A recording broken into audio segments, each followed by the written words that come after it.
ਰਾਜੂ ਆਪਣੀ ਟੈਕਸੀ ਵਿੱਚ ਬੈਠ ਕੇ ਟੋਪੀ ਸਿਰ ਤੋਂ ਹਟਾ ਕੇ ਅੱਖਾਂ ਬੰਦ ਕਰਕੇ ਦੋਵੇਂ ਪੈਰ ਸਟੀਅਰਿੰਗ ਤੇ ਰੱਖ ਕੇ ਸੀਟ ਲੰਬੀ ਕਰਕੇ ਸੁੱਤਾ ਹੋਇਆ ਸੀ। ਉੱਥੇ ਹੀ ਇੱਕ ਕੁੜੀ ਨੇ ਗੱਡੀ ਦੀ ਖਿੜਕੀ ਖੜਕਾਈ। ਉਸਨੇ ਅੱਖਾਂ ਖੋਲ੍ਹੀਆਂ। ਉਹ ਪਹਿਲਾਂ ਹੀ ਜ਼ਿੰਦਗੀ ਤੋਂ ਪਰੇਸ਼ਾਨ ਸੀ, ਘਰ ਵਿੱਚ ਚੈਨ ਦੀ ਨੀਂਦ ਨਹੀਂ ਮਿਲਦੀ ਸੀ।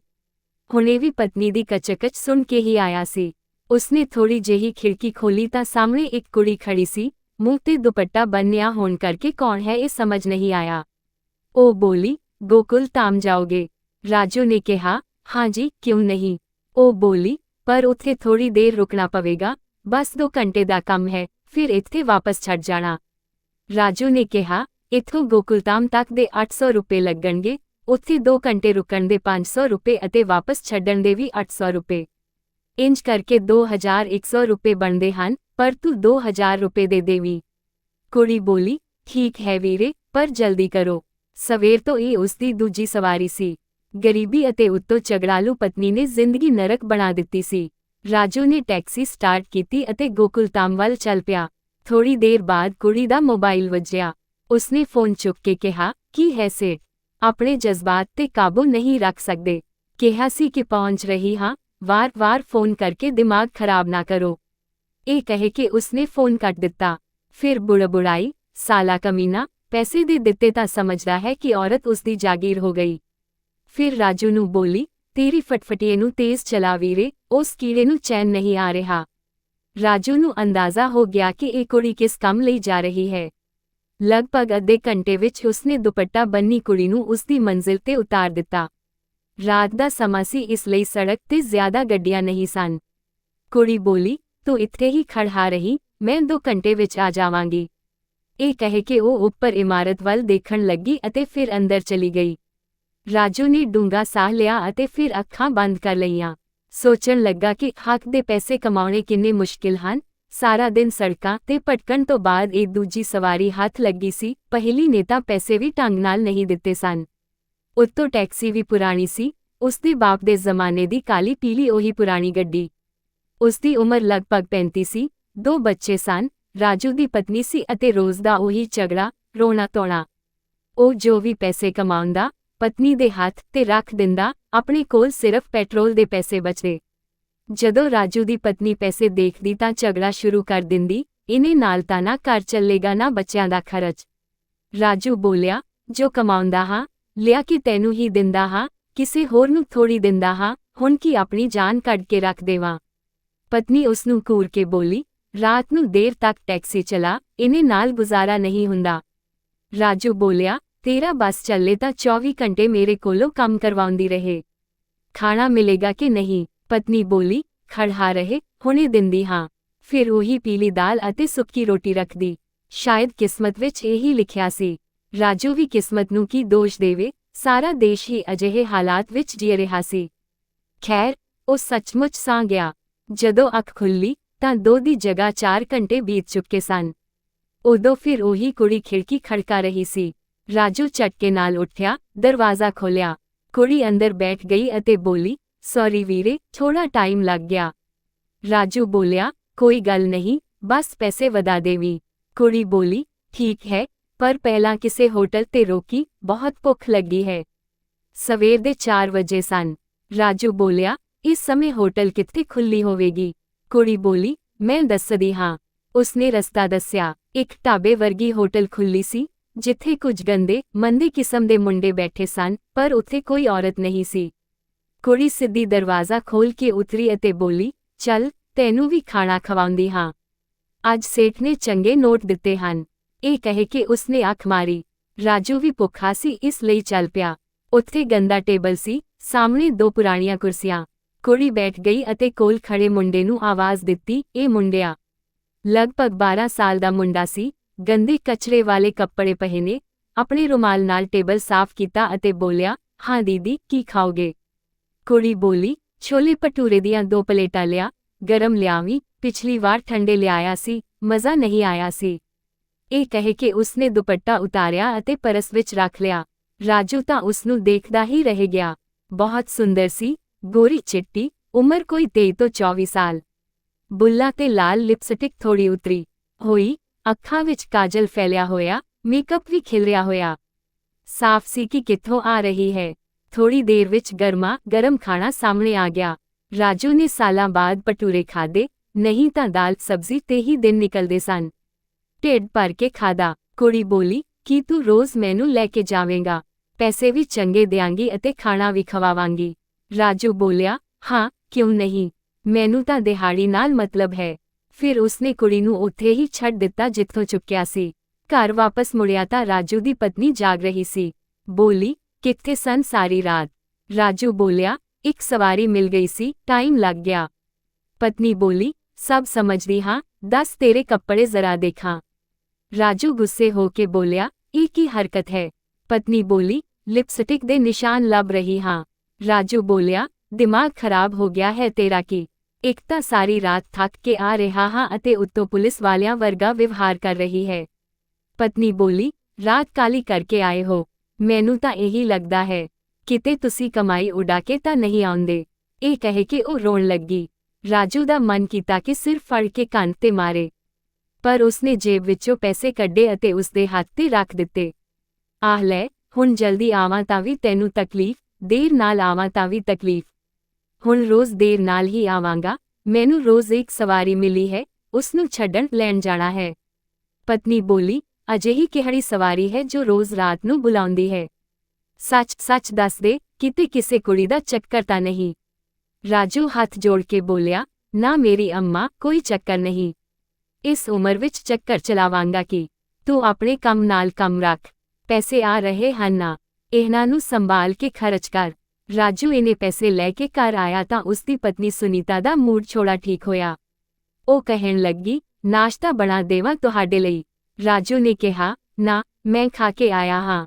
ਸੁਨੀਤਾ ਨੇ ਸ਼ੱਕ ਭਰੀਆਂ ਨਜ਼ਰਾਂ ਨਾਲ ਉਸਨੂੰ ਦੇਖਿਆ ਅਤੇ ਬੋਲੀ, ਇਸ ਵਾਰ ਕਿਹੜਾ ਖਾਣਾ ਖਾ ਕੇ ਆ ਰਹੇ ਹੋ? ਰਾਜੂ ਨੇ ਕਿਹਾ, ਦੇਖ ਸੁਨੀਤਾ, ਮੇਰਾ ਦਿਮਾਗ ਨਾ ਖਾ, ਮੈਨੂੰ ਨੀਂਦ ਆ ਰਹੀ ਹੈ, 24 ਘੰਟੇ ਤੋਂ ਮੈਂ ਜਾਗ ਰਿਹਾ ਹਾਂ। ਇਹ ਕਹਿ ਕੇ ਰਾਜੂ ਨੇ ਮੰਜਾ ਵਿਛਾਇਆ, ਸਟੈਂਡ ਫੈਨ ਆਪਣੀ ਤਰਫ ਘੁਮਾਇਆ ਅਤੇ ਲੰਬੀ ਚਾਦਰ ਤਾਣ ਕੇ ਸੌਂ ਗਿਆ। ਇਹ ਰੋਜ਼ ਦਾ ਹੀ ਰੂਟੀਨ ਬਣ ਗਿਆ ਸੀ। ਉਹ ਹਰ ਰੋਜ਼ ਮਧੂ ਨੂੰ ਅਲੱਗ-ਅਲੱਗ ਜਗ੍ਹਾ ਤੇ ਲੈ ਕੇ ਜਾਂਦਾ, ਉਸਦੀ ਉਡੀਕ ਕਰਦਾ ਅਤੇ ਫਿਰ ਵਾਪਸ ਆ ਕੇ ਜੰਮੇ ਤੋਂ ਬਾਅਦ ਉਸਨੂੰ ਘਰ ਛੱਡ ਕੇ ਆਪਣੇ ਘਰ ਆਉਂਦਾ। ਮਧੂ ਉਸਦੇ ਘਰ ਦੀ ਇੱਕੋ ਇੱਕ ਕਮਾਉਣ ਵਾਲੀ ਸੀ। ਉਸਨੇ ਆਪਣੇ ਬਜ਼ੁਰਗ ਮਾਤਾ-ਪਿਤਾ ਨੂੰ ਕਹਿ ਰੱਖਿਆ ਸੀ ਕਿ ਰਾਤ ਨੂੰ ਕਿਤੇ ਕੱਪੜੇ ਸਿਉਂਦੀ ਹੈ ਅਤੇ ਉਸਦੀ ਵੱਡੀ ਮਾਲਕਿਨ ਰਾਤ ਨੂੰ ਹੀ ਕੱਪੜੇ ਸਿਉਣ ਲਈ ਦਿੰਦੀ ਹੈ। ਦਿਨ ਵਿੱਚ ਉਹ ਕਹਿੰਦੀ ਕਿ ਕੱਪੜੇ ਵੇਚਦੀ ਹੈ, ਸਿਉਂਦੀ ਨਹੀਂ। ਇਹ ਬਹਾਨਾ ਬਣਾ ਕੇ ਉਹ ਦੇਖ ਵਿਕਰੇ ਦਾ ਕੰਮ ਕਰਦੀ ਸੀ। ਇੱਕ ਵਾਰ ਰਾਜੂ ਨੇ ਉਸਨੂੰ ਪੁੱਛਿਆ ਕਿ ਤੂੰ ਸਿਲਾਈ ਕਿਉਂ ਨਹੀਂ ਕਰ ਲੈਂਦੀ? ਮਧੂ ਬੋਲੀ, ਇੰਜ ਨਹੀਂ ਹੈ ਕਿ ਮੈਨੂੰ ਸਿਲਾਈ ਦਾ ਸ਼ੌਕ ਨਹੀਂ, ਪਰ ਨਵੇਂ ਤਰ੍ਹਾਂ ਦੇ ਕੱਪੜਿਆਂ ਨੂੰ ਡਿਜ਼ਾਈਨ ਕਰਨਾ ਮੈਨੂੰ ਬਹੁਤ ਪਸੰਦ ਹੈ। ਪਰ ਉਸਦੇ ਲਈ ਬਹੁਤ ਪੈਸੇ ਚਾਹੀਦੇ ਹਨ ਅਤੇ ਮੈਂ ਕੋਈ ਆਮ ਦਰਜ਼ੀ ਬਣ ਕੇ ਗੁਜ਼ਾਰਾ ਨਹੀਂ ਕਰਨਾ ਚਾਹੁੰਦੀ। ਮੇਰਾ ਸੁਪਨਾ ਹੈ ਕਿ ਮੇਰੀ ਆਪਣੀ ਇੱਕ ਬਹੁਤ ਵੱਡੀ ਬੁਟੀਕ ਦੀ ਦੁਕਾਨ ਹੋਵੇ, ਜਿਸ ਵਿੱਚ ਇੱਕ ਤੋਂ ਇੱਕ ਵਧੀਆ ਮੇਰੇ ਡਿਜ਼ਾਈਨ ਕੀਤੇ ਕੱਪੜੇ ਲਟਕਦੇ ਹੋਣ ਜੋ ਮਹਿੰਗੇ ਭਾਅ ਤੇ ਵਿਕਣ। ਪਰ ਇਹਨਾਂ ਸਭ ਲਈ ਤਾਂ ਬਹੁਤ ਪੈਸੇ ਚਾਹੀਦੇ ਹਨ। ਇਹ ਛੋਟੀ-ਮੋਟੀ ਦੁਕਾਨ ਖੋਲ੍ਹ ਕੇ ਸਿਲਾਈ ਕਰਕੇ ਮਿਲਦਾ ਹੀ ਕੀ ਹੈ। 4 ਘੰਟੇ ਵਿੱਚ ਇੱਕ ਡਰੈਸ ਸਿਉਂਦੀ ਹਾਂ ਅਤੇ ਬਹੁਤ ਮੁਸ਼ਕਿਲ ਨਾਲ 500 ਰੁਪਏ -700 ਰੁਪਏ ਬਣਦੇ ਹਨ ਅਤੇ ਇੱਥੇ 4 ਘੰਟੇ ਵਿੱਚ 1000 ਰੁਪਏ -1500 ਰੁਪਏ ਅਤੇ ਜੇ ਸੇਠ ਖੁਸ਼ ਹੋ ਜਾਵੇ ਤਾਂ 2500 ਰੁਪਏ ਵੀ ਦੇ ਦਿੰਦਾ ਹੈ। ਰਾਜੂ ਬੋਲਿਆ, ਪਰ ਇਹ ਸਭ ਬਾਪ ਦੀ ਕਮਾਈ ਹੈ। ਮਧੂ ਬੋਲੀ, ਕੀ ਕਰਾਂ? ਦੱਸ, ਬਾਪ ਦੀ ਕਮਾਈ ਨਾਲ ਹੀ ਸਹੀ, ਪਰ ਘੱਟੋ ਘੱਟ ਘਰ ਤਾਂ ਚੱਲਦਾ ਹੈ। ਘਰ ਵਿੱਚ 4 ਛੋਟੀਆਂ ਭੈਣਾਂ ਹਨ। ਜੇ ਮੈਂ ਇਹ ਸਭ ਨਾ ਕਰਾਂ ਤਾਂ ਉਹਨਾਂ ਵਿੱਚੋਂ ਕਿਸੇ ਇੱਕ ਨੂੰ ਇਹ ਸਭ ਕਰਨਾ ਪਵੇਗਾ। ਪਾਪਾ ਨੂੰ ਦਮੇ ਦੀ ਬਿਮਾਰੀ ਹੈ, ਮਾਂ ਨੂੰ ਦਿਲ ਦੀ ਬਿਮਾਰੀ ਹੈ, ਬਹੁਤ ਮਹਿੰਗੀਆਂ ਦਵਾਈਆਂ ਆਉਂਦੀਆਂ ਹਨ, ਡਾਕਟਰ ਦਾ ਖਰਚ ਅਲੱਗ ਹੈ। ਪੈਸੇ ਆਉਂਦੇ ਹਨ ਅਤੇ ਤੁਰੰਤ ਚਲੇ ਜਾਂਦੇ ਹਨ। ਜੇ ਇੱਕ ਵਾਰ ਵੱਡਾ ਪੈਸਾ ਹੱਥ ਲੱਗ ਜਾਵੇ ਤਾਂ ਮੈਂ ਇਹ ਧੰਦਾ ਛੱਡ ਦਿਆਂਗੀ। ਮੈਂ ਕੋਈ ਖੁਸ਼ੀ ਇਹ ਕੰਮ ਨਹੀਂ ਕਰ ਰਹੀ। ਉਲਟਾ, ਮੈਂ ਤਾਂ ਪਹਿਲਾਂ ਇੰਜ ਕਦੇ ਸੋਚਦੀ ਵੀ ਨਹੀਂ ਸੀ। ਪਰ ਫਿਰ ਇੱਕ ਦਿਨ ਮੇਰੀ ਮਜਬੂਰੀ ਦਾ ਫਾਇਦਾ ਚੁੱਕ ਕੇ ਕਿਸੇ ਨੇ ਮੈਨੂੰ ਇਸ ਦਲਦਲ ਵਿੱਚ ਧੱਕ ਦਿੱਤਾ ਅਤੇ ਫਿਰ ਮੈਂ ਆਪੇ ਹੀ ਇਸ ਦਲਦਲ ਵਿੱਚ ਘੁਸਦੀ ਚਲੀ ਗਈ, ਕਿਉਂਕਿ ਘਰ ਦੀਆਂ ਜ਼ਿੰਮੇਵਾਰੀਆਂ ਨੇ ਮੈਨੂੰ ਇਸ ਗੰਦਗੀ ਤੋਂ ਬਾਹਰ ਨਿਕਲਣ ਹੀ ਨਹੀਂ ਦਿੱਤਾ। ਮੈਂ ਵੀ ਸੋਚਿਆ ਕਿ ਇੱਕ ਵਾਰ ਕੋਈ ਅਜਿਹੀ ਵੱਡੀ ਰਕਮ ਹੱਥ ਲੱਗ ਜਾਵੇ ਜਿਸ ਨਾਲ ਮੈਂ ਆਪਣਾ ਸੁਪਨਾ ਪੂਰਾ ਕਰ ਸਕਾਂ, ਜਿਸ ਨਾਲ ਮੇਰੀ ਚੰਗੀ ਕਮਾਈ ਸ਼ੁਰੂ ਹੋ ਜਾਵੇਗੀ ਤਾਂ ਮੈਂ ਇਹ ਸਭ ਛੱਡ ਦਿਆਂਗੀ। ਸੱਚਮੁੱਚ, ਹਰ ਕਿਸੇ ਦੇ ਆਪਣੇ ਦੁੱਖ ਸਨ, ਉਹੀ ਗਰੀਬੀ, ਉਹੀ ਤੰਗੀ। ਸੱਚ ਕਹੀਏ ਤਾਂ ਰਾਜੂ ਨੂੰ ਵੀ ਉਸ ਕੁੜੀ ਤੋਂ ਚੰਗੇ ਖਾਸੇ ਪੈਸੇ ਮਿਲਦੇ ਸਨ। ਹਾਲਾਂਕਿ ਉਸਦਾ ਪੈਟਰੋਲ ਸਿਰਫ 200 ਰੁਪਏ ਦਾ ਲੱਗਦਾ ਸੀ, ਪਰ ਉੱਪਰਲੇ 2000 ਰੁਪਏ ਮਧੂ ਉਸਨੂੰ ਅਲੱਗ ਤੋਂ ਦਿੰਦੀ ਸੀ। ਕਦੇ-ਕਦੇ ਖੁਸ਼ ਹੋ ਕੇ 3000 ਰੁਪਏ ਵੀ ਦੇ ਦਿੰਦੀ ਸੀ। ਸੁਨੀਤਾ ਵੀ ਹੁਣ ਰਾਜ਼ੀ ਸੀ। ਕਦੇ-ਕਦੇ ਉਸਨੂੰ ਰਾਜੂ ਦੇ ਚਰਿੱਤਰ ਤੇ ਸ਼ੱਕ ਹੁੰਦਾ ਸੀ, ਪਰ ਉਹ ਜਾਣਦੀ ਸੀ ਕਿ ਰਾਜੂ ਅਜਿਹਾ ਆਦਮੀ ਨਹੀਂ ਹੈ ਅਤੇ ਸੱਚ ਵੀ ਇਹੀ ਸੀ। ਇੱਕ ਵਾਰ ਦਿਨ ਵੇਲੇ ਰਾਜੂ ਨੂੰ ਇੱਕ ਵਿਦੇਸ਼ੀ ਔਰਤ ਅਤੇ ਵਿਦੇਸ਼ੀ ਆਦਮੀ ਦੀ ਸਵਾਰੀ ਮਿਲ ਗਈ। ਉਹ ਦੋਵੇਂ ਏਅਰਪੋਰਟ ਤੋਂ ਆ ਰਹੇ ਸਨ। ਰਸਤੇ ਵਿੱਚ ਉਹਨਾਂ ਦੀ ਟੈਕਸੀ ਖਰਾਬ ਹੋ ਗਈ ਅਤੇ ਉਸੇ ਵੇਲੇ ਰਾਜੂ ਦੀ ਟੈਕਸੀ ਉੱਥੇ ਖੜੀ ਸੀ। ਮਜਬੂਰੀ ਵਿੱਚ ਉਹ ਦੋਵੇਂ ਰਾਜੂ ਦੀ ਟੈਕਸੀ ਵਿੱਚ ਬੈਠ ਗਏ। ਹਾਲਾਂਕਿ ਟੁੱਟੀ ਭੱਜੀ ਟੈਕਸੀ ਵਿੱਚ ਬੈਠਣਾ ਉਹਨਾਂ ਦੀ ਸ਼ਾਨ ਦੇ ਖਿਲਾਫ ਸੀ, ਪਰ ਮਜਬੂਰੀ ਸੀ, ਇਸ ਲਈ ਕਰਨੀ ਪਈ। ਰਾਜੂ ਨੇ ਉਹਨਾਂ ਨੂੰ ਇੱਕ ਹੋਟਲ ਵਿੱਚ ਛੱਡਿਆ। ਰਸਤੇ ਵਿੱਚ ਗੱਡੀ ਵਿੱਚ ਬੈਠੇ ਉਹਨਾਂ ਦੀਆਂ ਗੱਲਾਂ ਸੁਣ ਕੇ ਰਾਜੂ ਸਮਝ ਗਿਆ ਸੀ ਕਿ ਉਹ ਕੀ ਗੱਲ ਕਰ ਰਹੇ ਹਨ, ਕਿਉਂਕਿ ਉਹ ਅੱਧੀ ਟੁੱਟੀ ਭੱਜੀ ਹਿੰਦੀ ਅਤੇ ਅੱਧੀ ਇੰਗਲਿਸ਼ ਵਿੱਚ ਗੱਲ ਕਰ ਰਹੇ ਸਨ। ਉਹ ਦੋਵੇਂ ਪਤੀ ਪਤਨੀ ਸਨ ਅਤੇ ਬੇਔਲਾਦ ਸਨ। ਉਹਨਾਂ ਨੂੰ ਬੱਚਾ ਚਾਹੀਦਾ ਸੀ। ਉਹਨਾਂ ਦੀਆਂ ਗੱਲਾਂ ਸੁਣ ਕੇ ਰਾਜੂ ਦੇ ਦਿਮਾਗ ਵਿੱਚ ਇੱਕ ਆਈਡੀਆ ਆਇਆ। ਉਸਨੇ ਇਹ ਗੱਲ ਮਧੂ ਨੂੰ ਕਹੀ ਅਤੇ ਸਿਗਰਟ ਪੀਂਦੇ ਬੋਲਿਆ, ਚੰਗੀ ਤਰ੍ਹਾਂ ਸੋਚ ਲੈ ਮਧੂ, ਇਸ ਤੋਂ ਚੰਗਾ ਮੌਕਾ ਤੈਨੂੰ ਫਿਰ ਨਹੀਂ ਮਿਲੇਗਾ। ਜੇ ਤੂੰ ਇਹ ਕੰਮ ਕਰੇਂਗੀ ਨਾ ਤਾਂ ਤੈਨੂੰ ਇਸ ਦਲਦਲ ਵਿੱਚੋਂ ਨਿਕਲਣ ਦਾ ਮੌਕਾ ਵੀ ਮਿਲ ਜਾਵੇਗਾ ਅਤੇ ਤੇਰਾ ਸੁਪਨਾ ਵੀ ਪੂਰਾ ਹੋ ਜਾਵੇਗਾ ਅਤੇ ਤੇਰੇ ਘਰ ਦੀਆਂ ਸਾਰੀਆਂ ਜ਼ਰੂਰਤਾਂ ਵੀ ਆਰਾਮ ਨਾਲ ਪੂਰੀਆਂ ਹੋ ਸਕਣਗੀਆਂ। ਮਧੂ ਸੋਚ ਵਿੱਚ ਪੈ ਗਈ ਅਤੇ ਬੋਲੀ, ਇਹ ਬਹੁਤ ਮੁਸ਼ਕਿਲ ਅਤੇ ਖਤਰਨਾਕ ਕੰਮ ਹੈ। ਇਹ ਅਜਿਹਾ ਕੰਮ ਹੈ ਜਿਸ ਨੂੰ ਮੈਂ ਕਿਸੇ ਤੋਂ ਛੁਪਾ ਵੀ ਨਹੀਂ ਸਕਾਂਗੀ। ਤੂੰ ਜਾਣਦਾ ਹੈ ਜੇ ਪਾਪਾ ਦੀ ਬਿਮਾਰੀ ਦਾ ਮਾਮਲਾ ਨਾ ਹੁੰਦਾ ਤਾਂ ਸ਼ਾਇਦ ਮੈਂ ਇਹ ਕੰਮ ਵੀ ਨਾ ਕਰਦੀ। ਰਾਜੂ ਬੋਲਿਆ, ਦੇਖ, ਸਿਰਫ ਥੋੜੇ ਮਹੀਨਿਆਂ ਦੀ ਗੱਲ ਹੈ। ਉਹ ਲੋਕ ਮੂੰਹ ਮੰਗੀ ਰਕਮ ਦੇਣ ਲਈ ਤਿਆਰ ਹਨ ਅਤੇ ਅਜਿਹਾ ਮੌਕਾ ਵਾਰ-ਵਾਰ ਨਹੀਂ ਮਿਲਦਾ।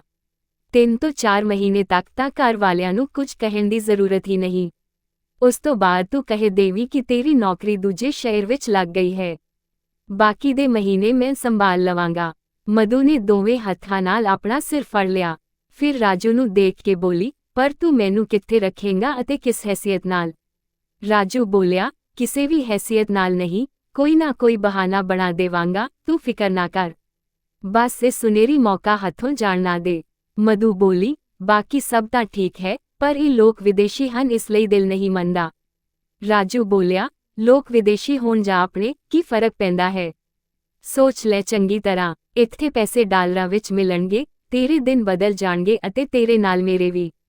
ਮੈਂ 25% ਲਵਾਂਗਾ ਅਤੇ ਫਿਰ ਤੇਰਾ ਕਿਹੜਾ ਕੋਈ ਸਾਫ਼ ਸੁਥਰਾ ਰਿਕਾਰਡ ਹੈ, ਤੇਰੇ ਸਾਰੇ ਰਾਜ਼ ਮੈਨੂੰ ਪਤਾ ਹਨ। ਮਧੂ ਬੋਲੀ, ਉਹ ਸਭ ਅਲੱਗ ਗੱਲ ਹੈ, ਇਹ ਅਲੱਗ ਗੱਲ ਹੈ। ਇਹ ਬਹੁਤ ਖਤਰਨਾਕ ਅਤੇ ਮੁਸ਼ਕਿਲ ਕੰਮ ਹੈ। ਰਾਜੂ ਬੋਲਿਆ, ਦੇਖ, ਇੱਕ ਰਾਤ ਲਈ ਤੈਨੂੰ 20,000 ਰੁਪਏ ਜਾਂ 25,000 ਰੁਪਏ ਜਾਂ 22,000 ਰੁਪਏ ਤੋਂ ਕੋਈ ਜ਼ਿਆਦਾ ਨਹੀਂ ਦੇਵੇਗਾ ਅਤੇ ਇਹ ਲੋਕ ਤੈਨੂੰ ਡਾਲਰਾਂ ਵਿੱਚ ਤੋਲ ਦੇਣਗੇ। ਜਾਣਦੀ ਹੈ ਨਾ ਇਸ ਵਾਰ ਡਾਲਰ ਦੀ ਕੀਮਤ ਕਿੰਨੀ ਵੱਧ ਗਈ ਹੈ? ਉੱਥੋਂ ਦਾ 1 ਰੁਪਇਆ ਇੱਥੋਂ ਦੇ 88 ਰੁਪਏ ਤੋਂ ਵੀ ਉੱਪਰ ਹੈ। ਰਾਜੂ ਦੀ ਗੱਲ ਸੁਣ ਕੇ ਮਧੂ ਸੋਚ ਵਿੱਚ ਪੈ ਗਈ ਅਤੇ ਆਖਰਕਾਰ ਰਾਜ਼ੀ ਹੋ ਗਈ। ਅਗਲੇ ਹੀ ਦਿਨ ਰਾਜੂ ਉਸੇ ਹੋਟਲ ਵਿੱਚ ਗਿਆ ਜਿੱਥੇ ਉਹ ਵਿਦੇਸ਼ੀ ਔਰਤ ਅਤੇ ਵਿਦੇਸ਼ੀ ਆਦਮੀ ਠਹਿਰੇ ਹੋਏ ਸਨ। ਉਹਨਾਂ ਦੇ ਕਮਰੇ ਦੇ ਸਾਹਮਣੇ ਜਾ ਕੇ ਉਸਦਾ ਦਿਲ ਜ਼ੋਰ-ਜ਼ੋਰ ਨਾਲ ਧੜਕਣ ਲੱਗਾ। ਉਸਨੇ ਦਰਵਾਜ਼ੇ ਤੇ ਦਸਤਕ ਦਿੱਤੀ। ਦਰਵਾਜ਼ਾ ਵਿਦੇਸ਼ੀ ਔਰਤ ਨੇ ਖੋਲ੍ਹਿਆ। ਉਸਨੇ ਰਾਜੂ ਨੂੰ ਪਛਾਣ ਲਿਆ ਅਤੇ ਪੁੱਛਿਆ, ਕੀ ਕੰਮ ਹੈ? ਰਾਜੂ ਬੋਲਿਆ, ਮੈਂ ਤੁਹਾਡੇ ਦੋਵਾਂ ਨਾਲ ਗੱਲ ਕਰਨੀ ਹੈ, ਤੁਹਾਡੀ ਸਮੱਸਿਆ ਦਾ ਹੱਲ ਮੇਰੇ ਕੋਲ ਹੈ। ਵਿਦੇਸ਼ੀ ਔਰਤ ਨੇ ਆਪਣੇ ਪਤੀ ਨੂੰ ਬੁਲਾਇਆ। ਦੋਵਾਂ ਨੇ ਹੈਰਾਨੀ ਨਾਲ ਰਾਜੂ ਨੂੰ ਦੇਖਿਆ ਅਤੇ ਫਿਰ ਕਮਰੇ ਵਿੱਚ ਆਉਣ ਦਿੱਤਾ। ਰਾਜੂ ਨੇ ਕਿਹਾ, ਮੈਂ ਇੱਕ ਅਜਿਹੀ ਕੁੜੀ ਨੂੰ ਜਾਣਦਾ ਹਾਂ ਜੋ ਤੁਹਾਡਾ ਬੱਚਾ ਪੈਦਾ ਕਰ ਸਕਦੀ ਹੈ। ਬਦਲੇ ਵਿੱਚ ਤੁਹਾਨੂੰ ਬਸ ਪੈਸੇ ਦੇਣੇ ਪੈਣਗੇ। ਇਹ ਸੁਣ ਕੇ ਵਿਦੇਸ਼ੀ ਔਰਤ ਅਤੇ ਵਿਦੇਸ਼ੀ ਆਦਮੀ ਬਹੁਤ ਖੁਸ਼ ਹੋਏ ਅਤੇ ਬੋਲੇ, ਸਾਨੂੰ ਉਸ ਕੁੜੀ ਨਾਲ ਮਿਲਾ ਦਿਓ, ਅਸੀਂ ਮੂੰਹ ਮੰਗੀ ਕੀਮਤ ਦਿਆਂਗੇ। ਇਹ ਸੁਣ ਕੇ ਰਾਜੂ ਦੀਆਂ ਅੱਖਾਂ ਚਮਕ ਉੱਠੀਆਂ। ਮਧੂ ਦੇ ਨਾਲ ਉਸ ਦੀਆਂ ਵੀ ਸਾਰੀਆਂ ਮੁਸ਼ਕਿਲਾਂ ਹੱਲ ਹੋ ਸਕਦੀਆਂ ਸਨ। ਅਗਲੇ ਦਿਨ ਰਾਜੂ ਮਧੂ ਨੂੰ ਲੈ ਕੇ ਉਸੇ ਹੋਟਲ ਵਿੱਚ ਪਹੁੰਚਿਆ। ਉੱਥੇ ਵਿਦੇਸ਼ੀ ਔਰਤ ਅਤੇ ਵਿਦੇਸ਼ੀ ਆਦਮੀ ਨੇ ਸਾਰੀਆਂ ਗੱਲਾਂ ਮਧੂ ਨੂੰ ਸਮਝਾਈਆਂ। ਮਧੂ ਨੂੰ ਇਸ ਕੰਮ ਵਿੱਚ ਕੋਈ ਤਕਲੀਫ ਨਾ ਦਿਸੀ, ਉਲਟਾ ਇਹ ਕੰਮ ਤਾਂ ਹੁਣ ਉਸ ਨੂੰ ਸੌਖਾ ਲੱਗਿਆ। ਬਸ ਇੱਕ ਬੱਚਾ ਹੀ ਤਾਂ ਪੈਦਾ ਕਰਨਾ ਸੀ ਅਤੇ ਉਹ ਵੀ ਉਸ ਵਿਦੇਸ਼ੀ ਆਦਮੀ ਨਾਲ ਕੋਈ ਸੰਬੰਧ ਬਿਨਾਂ। ਅਸਲ ਵਿੱਚ ਉਹ ਲੋਕ ਸਰੋਗੇਸੀ ਕਰਵਾਉਣਾ ਚਾਹੁੰਦੇ ਸਨ। ਵਿਦੇਸ਼ੀ ਔਰਤ ਬੱਚਾ ਚਾਹੁੰਦੀ ਸੀ, ਪਰ ਗਰਭ ਧਾਰਨ ਦੀ ਤਕਲੀਫ ਸਹਿਣ ਨਹੀਂ ਸੀ ਚਾਹੁੰਦੀ। ਇਸ ਲਈ ਉਹਨਾਂ ਨੂੰ ਇੱਕ ਅਜਿਹੀ ਕੁੜੀ ਚਾਹੀਦੀ ਸੀ ਜੋ ਉਹਨਾਂ ਦਾ ਬੱਚਾ ਪੈਦਾ ਕਰੇ। ਇਸ ਕੰਮ ਲਈ ਮਧੂ ਰਾਜ਼ੀ ਹੋ ਗਈ। ਵਿਦੇਸ਼ੀ ਔਰਤ ਨੇ ਕਿਹਾ ਕਿ ਉਹ ਇਸ ਕੰਮ ਲਈ ਮਧੂ ਨੂੰ $1 ਲੱਖ ਦੇਵੇਗੀ। ਇਹ ਸੁਣ ਕੇ ਮਧੂ ਅਤੇ ਰਾਜੂ ਦੋਵਾਂ ਦੀਆਂ ਅੱਖਾਂ ਫਟੀਆਂ ਰਹਿ ਗਈਆਂ। $1 ਲੱਖ ਬਹੁਤ ਵੱਡੀ ਰਕਮ ਸੀ। 5% ਵੀ ਜੇ ਰਾਜੂ ਨੂੰ ਮਿਲਦੇ ਤਾਂ ਉਸ ਦੀ ਤਾਂ ਸਾਰੀ ਜ਼ਿੰਦਗੀ ਹੀ ਬਦਲ ਜਾਂਦੀ ਅਤੇ ਸਾਰੀਆਂ ਸਮੱਸਿਆਵਾਂ ਆਪੇ ਹੀ ਖਤਮ ਹੋ ਜਾਂਦੀਆਂ। ਮਧੂ ਤੋਂ ਪਹਿਲਾਂ ਤਾਂ ਰਾਜੂ ਨੇ ਹੀ ਹਾਂ ਭਰ ਦਿੱਤੀ, ਸਾਨੂੰ ਮਨਜ਼ੂਰ ਹੈ। ਮਧੂ ਨੇ ਵੀ ਹਾਂ ਭਰ ਦਿੱਤੀ। ਉਹਨਾਂ ਦੋਵਾਂ ਨੇ ਮਧੂ ਨੂੰ 5 ਲੱਖ ਰੁਪਏ ਐਡਵਾਂਸ ਦਿੱਤੇ ਅਤੇ ਕਿਹਾ, ਬਾਕੀ ਦੇ ਪੈਸੇ ਬੱਚਾ ਪੈਦਾ ਹੋਣ ਤੋਂ ਬਾਅਦ ਮਿਲਣਗੇ। ਉਹ ਲੋਕ ਹਸਪਤਾਲ ਦਾ ਪਤਾ ਦੇ ਕੇ ਚਲੇ ਗਏ ਅਤੇ ਰਾਜੂ ਅਤੇ ਮਧੂ ਆਪਸ ਵਿੱਚ ਪੈਸੇ ਵੰਡਣ ਲੱਗੇ। ਮਧੂ ਕਹਿਣ ਲੱਗੀ, ਜੇ ਮੈਨੂੰ ਇਹ ਸਾਰੇ ਪੈਸੇ ਮਿਲ ਜਾਣਗੇ ਤਾਂ ਮੈਂ ਇਸ ਗੰਦਗੀ ਨਾਲ ਭਰੀ ਜ਼ਿੰਦਗੀ ਛੱਡ ਦਿਆਂਗੀ। ਰਾਜੂ ਕਹਿਣ ਲੱਗਾ, ਦੇਖ ਲਿਆ, ਮੈਂ ਕਿਹਾ ਸੀ ਨਾ ਇਹ ਜ਼ਿਆਦਾ ਮੁਸ਼ਕਿਲ ਕੰਮ ਨਹੀਂ ਹੈ। ਉਹ ਕਹਿਣ ਲੱਗੀ, ਮੈਨੂੰ ਤਾਂ ਇਹ ਸਮਝ ਨਹੀਂ ਆਉਂਦਾ ਕਿ ਇੰਜ ਕਿਵੇਂ ਹੋ ਸਕਦਾ ਹੈ। ਕਿਸੇ ਆਦਮੀ ਨਾਲ ਕੋਈ ਸੰਬੰਧ ਬਿਨਾਂ ਮੈਂ ਉਸਦੇ ਬੱਚੇ ਦੀ ਮਾਂ ਕਿਵੇਂ ਬਣ ਸਕਦੀ ਹਾਂ। ਰਾਜੂ ਕਹਿਣ ਲੱਗਾ, ਸਾਇੰਸ ਨੇ ਬਹੁਤ ਤਰੱਕੀ ਕਰ ਲਈ ਹੈ, ਬਹੁਤ ਕੁਝ ਹੋਣ ਲੱਗਿਆ ਹੈ। ਮਧੂ ਕਹਿਣ ਲੱਗੀ, ਖੈਰ ਜੋ ਵੀ ਹੋਵੇ, ਮੈਂ ਇਸ ਕੰਮ ਲਈ ਰਾਜ਼ੀ ਹਾਂ, ਪਰ ਦੇਖ ਤੂੰ ਮੇਰਾ ਆਖਰ ਤੱਕ ਸਾਥ ਦੇਵੇਂਗਾ। ਰਾਜੂ ਕਹਿਣ ਲੱਗਾ, ਕਿਉਂ ਨਹੀਂ, ਮੈਂ ਤੇਰਾ ਸਾਥ ਜ਼ਰੂਰ ਦਿਆਂਗਾ। ਮਧੂ ਕਹਿਣ ਲੱਗੀ, ਜੇ ਅਜਿਹੇ 2-4 ਗਾਹਕ ਹੋਰ ਮਿਲ ਜਾਣ ਤਾਂ ਸਾਡੇ ਤਾਂ ਵਾਰੇ ਨਿਆਰੇ ਹੋ ਜਾਣ। ਖੈਰ ਦੋਵੇਂ ਬਹੁਤ ਖੁਸ਼ ਸਨ। ਅਗਲੇ ਹੀ ਦਿਨ ਰਾਜੂ ਮਧੂ ਨੂੰ ਹਸਪਤਾਲ ਲੈ ਕੇ ਗਿਆ। ਬਸ ਇੱਕ ਛੋਟਾ ਜਿਹਾ ਆਪਰੇਸ਼ਨ ਟਾਈਪ ਕੀਤਾ ਗਿਆ। ਮਧੂ ਨੂੰ ਬਹੁਤ ਡਰ ਲੱਗ ਰਿਹਾ ਸੀ। ਪਹਿਲੀ ਵਾਰ ਇੰਜ ਹੋਇਆ ਸੀ ਕਿ ਉਸਨੇ ਰਾਜੂ ਦਾ ਹੱਥ ਫੜਿਆ ਸੀ। ਉਹ ਝਟਕਾ ਖਾ ਕੇ ਰਹਿ ਗਿਆ ਸੀ, ਕਿਉਂਕਿ ਉਹ ਬਹੁਤ ਸੁੰਦਰ ਕੁੜੀ ਸੀ, ਪਰ ਅੱਜ ਤੱਕ ਕਦੇ ਰਾਜੂ ਨੇ ਆਪਣੀ ਪਤਨੀ ਤੋਂ ਇਲਾਵਾ ਕਿਸੇ ਕੁੜੀ ਨੂੰ ਛੂਹਿਆ ਨਹੀਂ ਸੀ ਅਤੇ ਉਹ ਉਸਦਾ ਹੱਥ ਫੜ ਕੇ ਬੈਠੀ ਸੀ। ਉਹ ਕਹਿਣ ਲੱਗੀ, ਰਾਜੂ ਮੈਨੂੰ ਡਰ ਲੱਗ ਰਿਹਾ ਹੈ। ਉਹ ਕਹਿਣ ਲੱਗਾ, ਡਰ ਕਿਉਂ ਲੱਗ ਰਿਹਾ ਹੈ, ਦੇਖ ਕੁਝ ਨਹੀਂ ਹੋਵੇਗਾ। ਇੰਜ ਵੀ ਡਾਕਟਰ ਰੀਨਾ ਅਜਿਹਾ ਕੰਮ ਬੇਹੋਸ਼ ਕਰਕੇ ਕਰਦੀ ਹੈ। ਉਹ ਕਹਿਣ ਲੱਗੀ, ਤਾਂ ਵੀ ਡਰ ਲੱਗ ਰਿਹਾ ਹੈ। ਰਾਜੂ ਕਹਿਣ ਲੱਗਾ, ਉਹ ਕੰਮ ਕਰਨ ਨਾਲੋਂ ਤਾਂ ਇਹ ਕੰਮ ਜ਼ਿਆਦਾ ਚੰਗਾ ਹੈ ਜੋ ਤੈਨੂੰ ਮਜਬੂਰੀ ਵਿੱਚ ਕਰਨਾ ਪੈਂਦਾ ਹੈ। ਮਧੂ ਨੇ ਇੱਕ ਡੂੰਘਾ ਸਾਹ ਲਿਆ। ਜਦੋਂ ਉਸਦੀ ਵਾਰੀ ਆਈ ਤਾਂ ਉਹ ਰਾਜੂ ਨੂੰ ਹੀ ਦੇਖ ਰਹੀ ਸੀ। ਕਹਿਣ ਲੱਗੀ, ਮੈਂ ਮਰ ਤਾਂ ਨਹੀਂ ਜਾਵਾਂਗੀ ਨਾ। ਰਾਜੂ ਕਹਿਣ ਲੱਗਾ, ਨਹੀਂ, ਮੇਰੀ ਪਤਨੀ ਨੇ 2 ਬੱਚੇ ਪੈਦਾ ਕੀਤੇ ਹਨ, ਹੱਟੀ ਕੱਟੀ ਹੈ, ਪੂਰੀ ਸਾਂਝ ਬਣ ਚੁੱਕੀ ਹੈ। ਜਦੋਂ ਉਹ ਨਹੀਂ ਮਰੀ ਤਾਂ ਤੈਨੂੰ ਕੀ ਹੋਵੇਗਾ, ਕੁਝ ਨਹੀਂ ਹੋਵੇਗਾ। ਖੈਰ ਮਧੂ ਚਲੀ ਗਈ ਸੀ। ਥੋੜੇ ਘੰਟਿਆਂ ਦੀ ਪ੍ਰੋਸੈਸ ਸੀ ਜੋ ਹੋ ਚੁੱਕੀ ਸੀ, ਪਰ 9 ਮਹੀਨੇ ਇੱਕ ਲੰਬਾ ਸਮਾਂ ਸੀ। ਰਾਜੂ ਨੇ ਕਿਹਾ ਕਿ ਹੁਣ ਤੂੰ ਘਰ ਵਿੱਚ ਆਰਾਮ ਨਾਲ ਬੈਠ, ਦੇਖ ਉਹਨਾਂ ਦੇ ਬੱਚੇ ਨੂੰ ਕੋਈ ਨੁਕਸਾਨ ਨਹੀਂ ਹੋਣਾ ਚਾਹੀਦਾ, ਨਹੀਂ ਤਾਂ ਸਾਡੇ ਹੱਥ ਕੁਝ ਨਹੀਂ ਆਵੇਗਾ। ਮਧੂ ਕਹਿਣ ਲੱਗੀ, ਪਰ ਮੈਂ ਕੀ ਬਹਾਨਾ ਬਣਾਵਾਂਗੀ ਮੇਰੀ ਮਾਂ ਅਤੇ ਪਾਪਾ ਨੂੰ, ਉਹਨਾਂ ਨੂੰ ਕੀ ਕਹਾਂਗੀ। ਉਹ ਕਹਿਣ ਲੱਗਾ, ਕਹੇ ਦੇਵੀ ਕਿ ਤੇਰੀ ਮਾਲਕਿਨ ਵਿਦੇਸ਼ ਚਲੀ ਗਈ ਹੈ, ਪਰ ਤੈਨੂੰ ਪੈਸੇ ਬਰਾਬਰ ਭੇਜਦੀ ਰਹੇਗੀ, ਬਸ ਸਿੱਧੀ ਗੱਲ ਹੈ। ਮਧੂ ਆਪਣੇ ਘਰ ਵਿੱਚ ਹੀ ਰਹਿਣ ਲੱਗੀ ਸੀ। 2-3 ਮਹੀਨੇ ਬੀਤ ਚੁੱਕੇ ਸਨ, ਪਰ ਉਸਦਾ ਵਜੂਦ ਹੁਣ ਥੋੜਾ ਵਧਣ ਲੱਗਾ ਸੀ, ਇਸ ਲਈ ਉਸਨੇ ਰਾਜੂ ਨੂੰ ਕਿਹਾ ਕਿ ਕੁਝ ਵੀ ਕਰ, ਮੈਨੂੰ ਇੱਥੋਂ ਲੈ ਕੇ ਜਾ। ਰਾਜੂ ਨੇ ਆਪਣੇ ਦੋਸਤ ਕੋਲੋਂ ਇੱਕ ਕਮਰਾ ਕਿਰਾਏ ਤੇ ਲਿਆ, ਜੋ ਸ਼ਹਿਰ ਤੋਂ ਥੋੜਾ ਦੂਰ ਸੀ ਅਤੇ ਕਮਰਾ ਵੀ ਛੱਤ ਤੇ ਸੀ। ਉੱਥੇ ਮਧੂ ਨੂੰ ਉੱਥੇ ਲੈ ਆਇਆ। ਮਧੂ ਨੇ ਆਪਣੇ ਘਰ ਉਹੀ ਬਹਾਨਾ ਬਣਾਇਆ ਕਿ ਉਸਦੀ ਮਾਲਕਿਨ ਉਸਨੂੰ ਦੂਜੇ ਸ਼ਹਿਰ ਬੁਲਾ ਰਹੀ ਹੈ। 5-6 ਮਹੀਨੇ ਉਸਨੂੰ ਉੱਥੇ ਕੰਮ ਕਰਨਾ ਪਵੇਗਾ, ਉਸ ਤੋਂ ਬਾਅਦ ਉਹ ਵਾਪਸ ਆ ਜਾਵੇਗੀ। ਉਸਦੇ ਘਰ ਵਾਲਿਆਂ ਦੀ ਵੀ ਮਜਬੂਰੀ ਸੀ, ਉਹਨਾਂ ਨੇ ਇਸ ਗੱਲ ਦੀ ਇਜਾਜ਼ਤ ਦੇ ਦਿੱਤੀ। ਜਦੋਂ ਪੈਸੇ ਖਤਮ ਹੋ ਗਏ ਤਾਂ ਰਾਜੂ ਨੇ ਹੀ ਜੌਨ ਨੂੰ ਫੋਨ ਕੀਤਾ ਸੀ ਕਿ ਪੈਸੇ ਖਤਮ ਹੋ ਗਏ ਹਨ ਅਤੇ ਡਾਕਟਰ ਦੇ ਇਲਾਜ ਲਈ ਉਸਨੂੰ ਪੈਸੇ ਦੀ ਜ਼ਰੂਰਤ ਹੈ। ਉਹ ਦੋਵੇਂ ਪਤੀ ਪਤਨੀ ਵਾਪਸ ਜਾ ਚੁੱਕੇ ਸਨ। ਉਹ ਕਹਿ ਰਹੇ ਸਨ ਕਿ ਉਹ ਸੰਪਰਕ ਵਿੱਚ ਰਹਿਣਗੇ।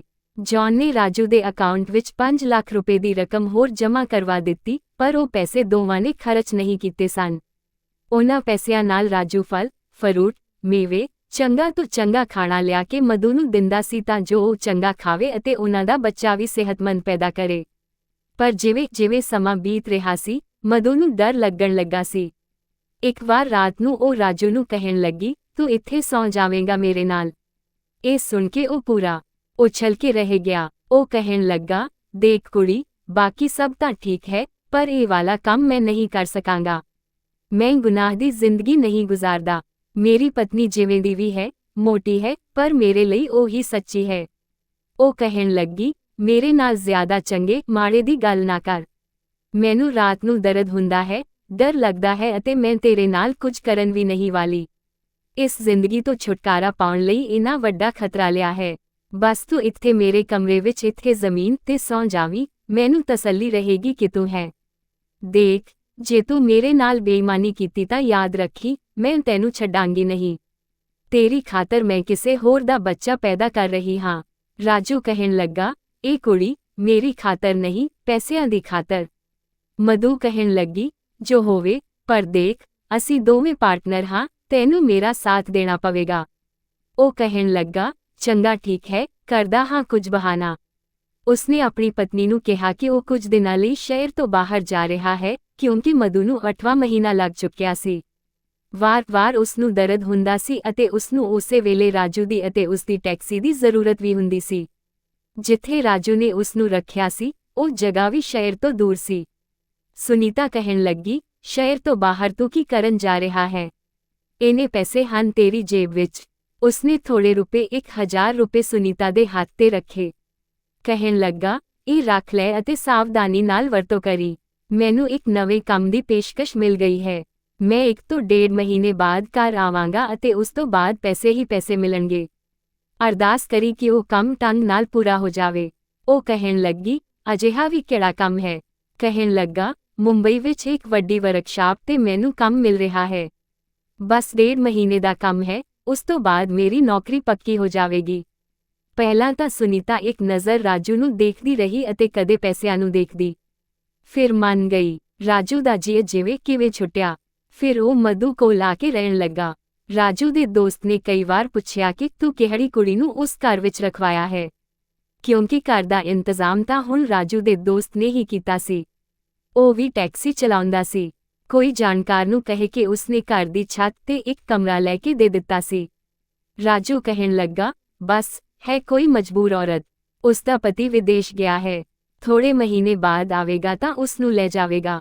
ਪਰ ਜਦੋਂ ਰਾਜੂ ਨੂੰ ਵੀ ਉੱਥੇ ਰਹਿਣਾ ਪਿਆ ਤਾਂ ਉਸਦਾ ਦੋਸਤ ਥੋੜਾ ਸ਼ੱਕ ਨਾਲ ਭਰ ਗਿਆ।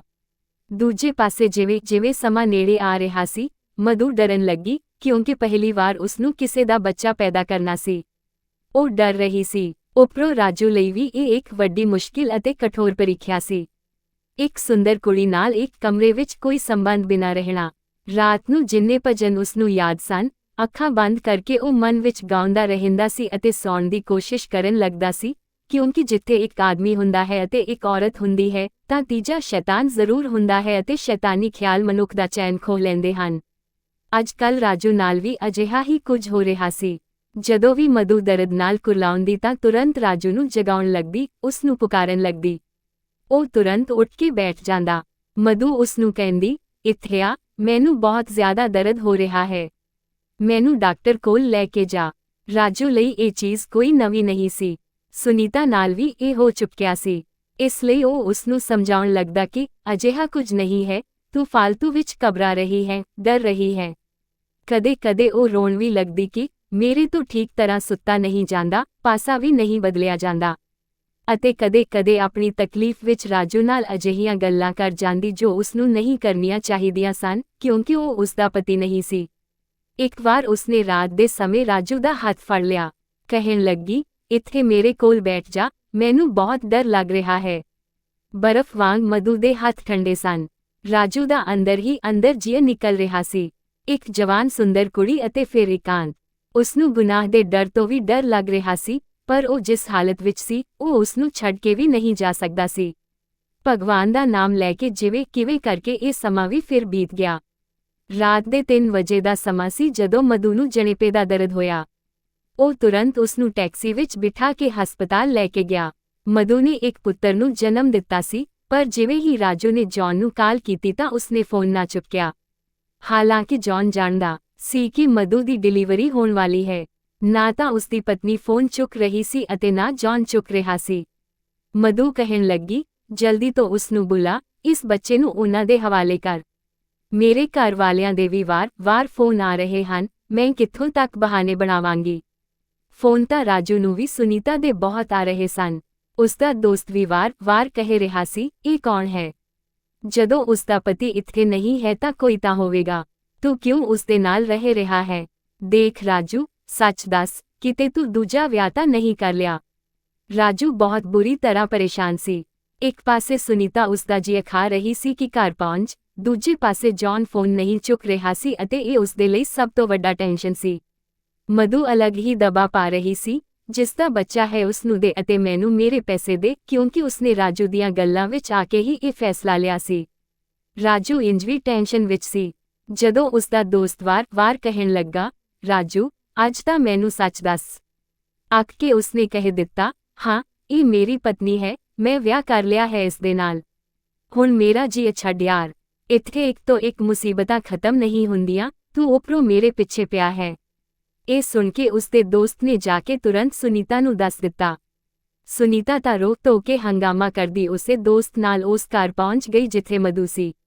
ਦੂਜੇ ਪਾਸੇ ਮਧੂ ਦੇ ਮਾਤਾ-ਪਿਤਾ ਨੂੰ ਵੀ ਕਿਸੇ ਨੇ ਖਬਰ ਦੇ ਦਿੱਤੀ ਕਿ ਮਧੂ ਦੂਜੇ ਸ਼ਹਿਰ ਕਿਤੇ ਨਹੀਂ ਗਈ, ਪਰ ਉਸਨੂੰ ਲੋਕਾਂ ਨੇ ਹਸਪਤਾਲ ਵਿੱਚ ਦੇਖਿਆ ਹੈ ਅਤੇ ਫਿਰ ਨਵੇਂ ਮੁਹੱਲੇ ਵਿੱਚ ਵੀ ਦੇਖਿਆ ਹੈ। ਸਮਾਂ ਕੁਝ ਅਜਿਹਾ ਸੀ ਕਿ ਦੋਵਾਂ ਦੇ ਘਰ ਵਾਲੇ ਇੱਕ ਸਾਥ ਹੀ ਪਹੁੰਚ ਗਏ। ਉਸ ਵੇਲੇ ਰਾਜੂ ਬੱਚੇ ਨੂੰ ਚੁੱਪ ਕਰਾਉਣ ਦੀ ਕੋਸ਼ਿਸ਼ ਕਰ ਰਿਹਾ ਸੀ। ਉੱਥੇ ਹੀ ਸੁਨੀਤਾ ਅਤੇ ਮਧੂ ਦੇ ਮਾਤਾ-ਪਿਤਾ ਪੌੜੀਆਂ ਚੜ੍ਹਦੇ ਉਸਦੇ ਛੋਟੇ ਜਿਹੇ ਘਰ ਵਿੱਚ ਪਹੁੰਚ ਗਏ। ਉਹਨਾਂ ਨੂੰ ਦੇਖ ਕੇ ਤਾਂ ਰਾਜੂ ਦਾ ਜੀ ਸੁੱਕ ਗਿਆ।